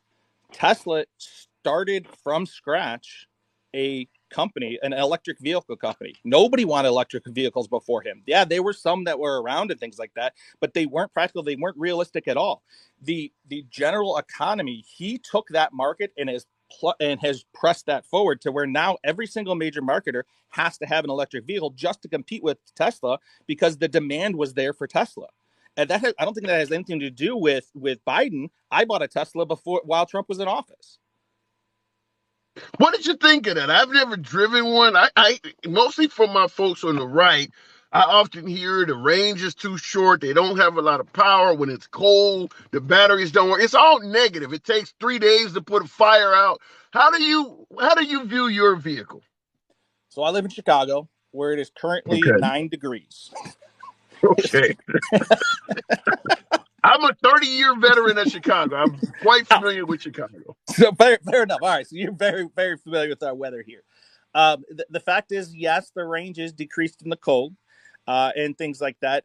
Is this the car the best thing to go? If you want to drive from New York to California, is there hurdles and things that you have to do to overcome that? Yes, there is for sure. Right.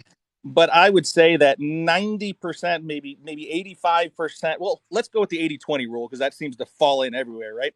80% of people out there don't drive far for the job. They can get to and from their job, no problem. They plug in at night and they start with a full tank of gas or a full electric charge, right? I call it a tank of gas, but every single morning. So for 80% of the population out there, it doesn't matter that there's 20% of the people that drive. It's like the Tesla truck that came out.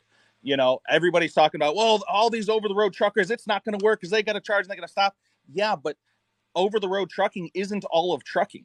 Take a look at the Pepsi distributor right up here. They do their same route every single day. They can charge, have a full battery in the morning, and they are saving tons and tons and tons of money on fuel. Yeah, there's Amazon, UPS, Walmart. Yeah, you're right. There's a hell of a lot of people that do local delivery. Certainly in a city like Chicago. Yeah, you're right. There's a lot of truckers that may just drive from Chicago to Milwaukee and back or something like that. So that's a good point. So you don't have to actually, because folks on the right, they are so critical of e-vehicles. I'm shocked to have somebody like yourself who sounds like you lean right that is not so critical of these cars. Because yeah, folks on the right are really critical of electric vehicles. And I think the problem is it's the two-party system right now. You have the right and you have the left. You have the red and you have the blue, right? And that's just the way it is. And if you don't believe everything the red believes, then you're a moron. If you don't believe everything the blue believes, you're a moron. And I believe, again, 80% of the people believe half the red stuff and half the blue stuff. But they want to come out. I don't know if I would totally agree with that from a both sides approach. Meaning, I don't think liberals that disagree with Biden, Obama, Clinton, Nancy Pelosi, AOC, or any of them get treated the same way as Republicans that disagree with Trump. You disagree with Trump, it could be the end of your entire career. I don't think you see the same strength towards people who disagree with folks on the left. I would 100% disagree with that. You take a look at Congress right now, and you go back, and I was looking at it, and I'm going to pull a date off the top of my head. It's not going to be an exact date, but it's a rough date around. And it was about the time of Reagan, just coming past Reagan. If you look at all of the votes before that, the House was very much blue voted on red things, red voted on blue things, back and forth. And yeah, okay, you kind of stuck to your political lines, but it is now to the point where if there's one person voting against somebody else, all of the big money that just gets pulled away from those people. And they don't get their backing. How do you explain Kyrsten Sinema or Joe Manchin in the Democratic Party? There's no one in the Republican Party that has that same viewpoint of Trump. In the Democratic Party, there are plenty of people that go against Biden's legislation, which is why, even though he's had control of the Senate for for all 4 years of his term right now, he has not been able to do as much. If you had a Republican senator that disagreed with Trump as much as Kyrsten Sinema or Joe Manchin disagrees with Biden, I would submit to you his life would be in danger. Wait, there's a lot of people that disagree with Trump. Like that? Give me one of them that's in office. Like I can picture their face, but I can't think of his name. I can't even picture their face. I can't even picture their face. I'm trying to figure that out. Trump calls them out all the time, right? But they're still in office. They're still in Congress.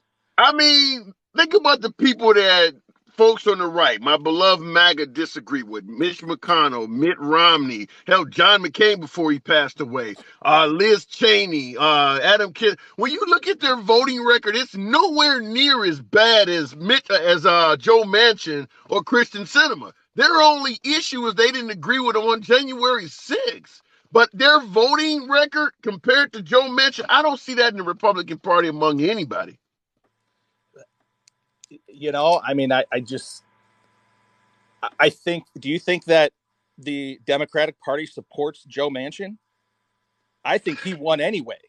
I've seen plenty of Democrats, liberals on everything from Meet the Press with Chuck Todd to George Stephanopoulos this week. Yeah, they get on there and say, listen, he's not always on board, but they speak fairly favorably of him. If you had a Republican voting against Trump 30% of the time, you would definitely be able to picture their face because Trump would be talking about them constantly. He would be attacking that person, just like John McCain. John McCain really only voted against Trump on his repeal and replace. He got up there and gave him a thumbs down. Trump was still attacking that dude 2 years after he died. So the idea that you don't remember anybody's face kind of says it all. it's not happening as much because Trump would be all over that.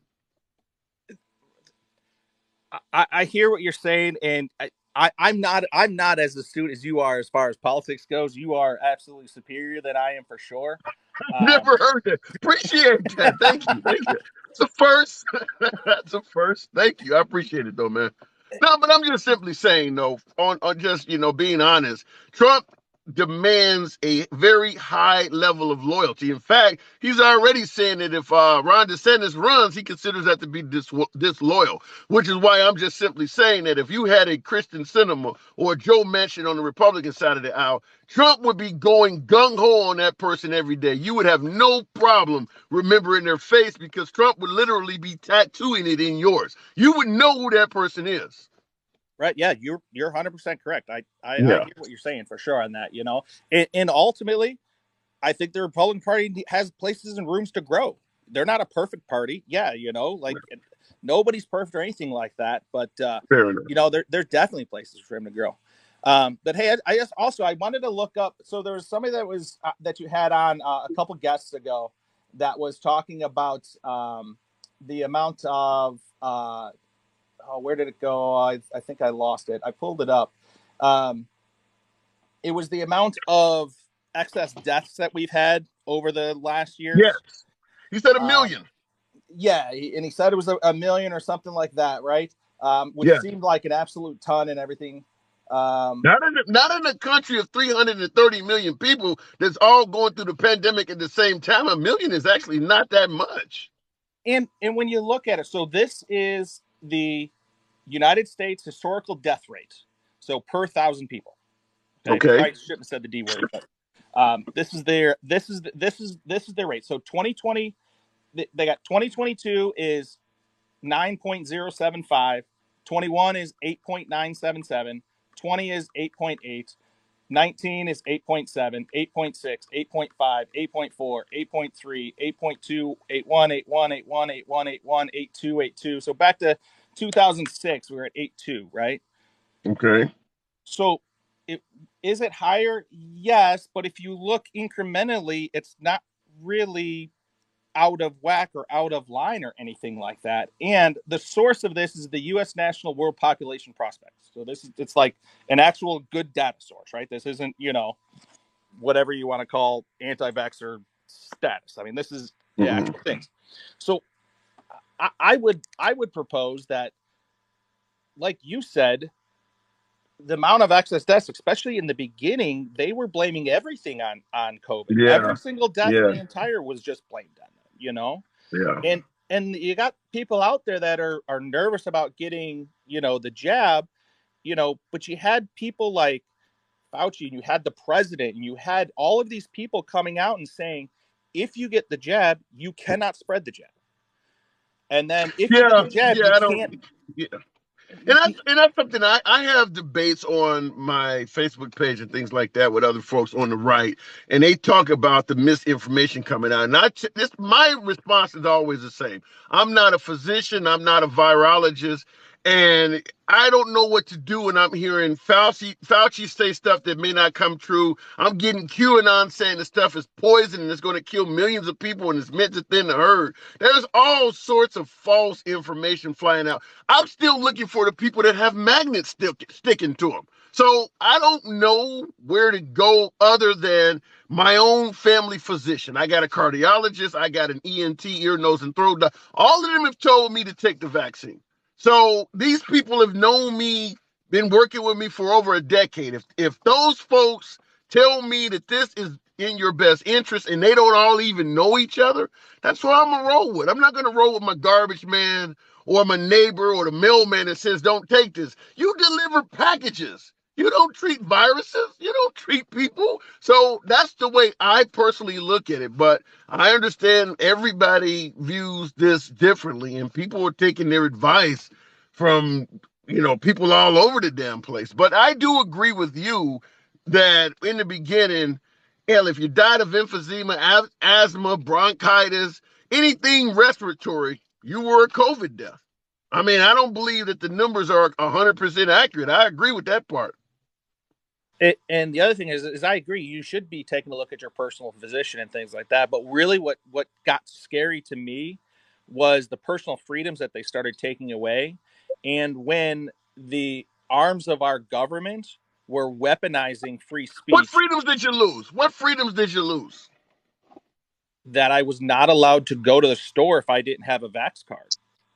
But that's the store. That is the actual store telling you we only want vaccinated people in our business. Are you saying that you should have had, are you saying that you should have had the freedom to tell a small business owner, I'm coming in your store unvaccinated, whether you want me to or not? If the store said that, I would have been fine with that, because that would have been personal freedoms, and that's on them. But here in Chicago, they had vax passports, and you did not have if you did not have the card, you could not go in. So that was law being made. So that's personal freedoms that were taken away. And then also, when you have dissenting opinions, you have the FBI paying over $3 million to Twitter to censor the things that my doctor's telling you. I get you got to listen to your doctor. That's great. But they were censoring what my doctor was saying. And so why is the government paying money to censor my doctor? Yeah. You know, the crazy thing is I no longer live in Chicago, but I go back all the time, and I will admit Chicago went overboard with it. I've been all over the country and some of the law, but at the same time, I guess you got a lot more crowded populace. Maybe that has something to do with it. I don't know. But yeah, in terms of how Chicago dealt with COVID versus a lot of other places, yeah, they got really, really strict about it. So I guess I can't argue with that, but I got to move it on, Abelar. Did I pronounce that right? Yeah, you sure did. Nice job. Hey, I appreciate you, man. You keep doing good work. Absolutely a pleasure. Good talk. All right, looking in the comment, they were learning about COVID, the deceased. Yeah. Republicans are dumb. They say less government, but voting for more government. I'm not going to call Republicans dumb, grand family, but I will say this. Everybody is for smaller government until big government fits their needs. Such as, I want my child to learn CRT, or I want to be able to have an abortion. No, if I can use big government to stop you, then I'm in favor of big government. So I do agree that the call for smaller government is often a ruse. Everybody wants small government when it fits their needs, and when they can get their needs met by big government, same thing. For instance, small government is making marijuana legal in a lot of places. Small government, states' rights, is leading to marijuana being legalized. The Democrats are totally in favor of that shit. So, a lot of this is lip service, and you have to be able to spot when somebody is, as they say, pulling your chain. Anyhow, folks, I do appreciate the 40,000 likes. You guys have tapped your screen, showed your boy some love. As always, you can be anywhere you want to be on social media. The fact that you're rolling with your boy is always an honor. I make that solemn promise on every broadcast. I don't ban, block, or censor anyone for their commentary. As always, the program is MAGA friendly. MAGA are my preferred guests. And last but not least, I've seen it in the comments. I had the questions come in, so I will conclude the program by answering the question, what the hell is the hat for? Your name's the handsome liberal. I say this often as well. The hat is my beacon in the middle of the night to let MAGA know. Not only is this a MAGA-friendly program, you are welcome. I do not believe Republicans, conservatives, or MAGA often get a fair play in the media. So when you come here, your First Amendment, free speech rights will always be protected when you're talking to your boy. I value your opinion as much as my own, and I don't talk down to my guests. But anyhow, as always, it is a lunch break live. I got to get back to work, pull myself up by my bootstraps. It's the boy Tim, the handsome liberal. I got to go.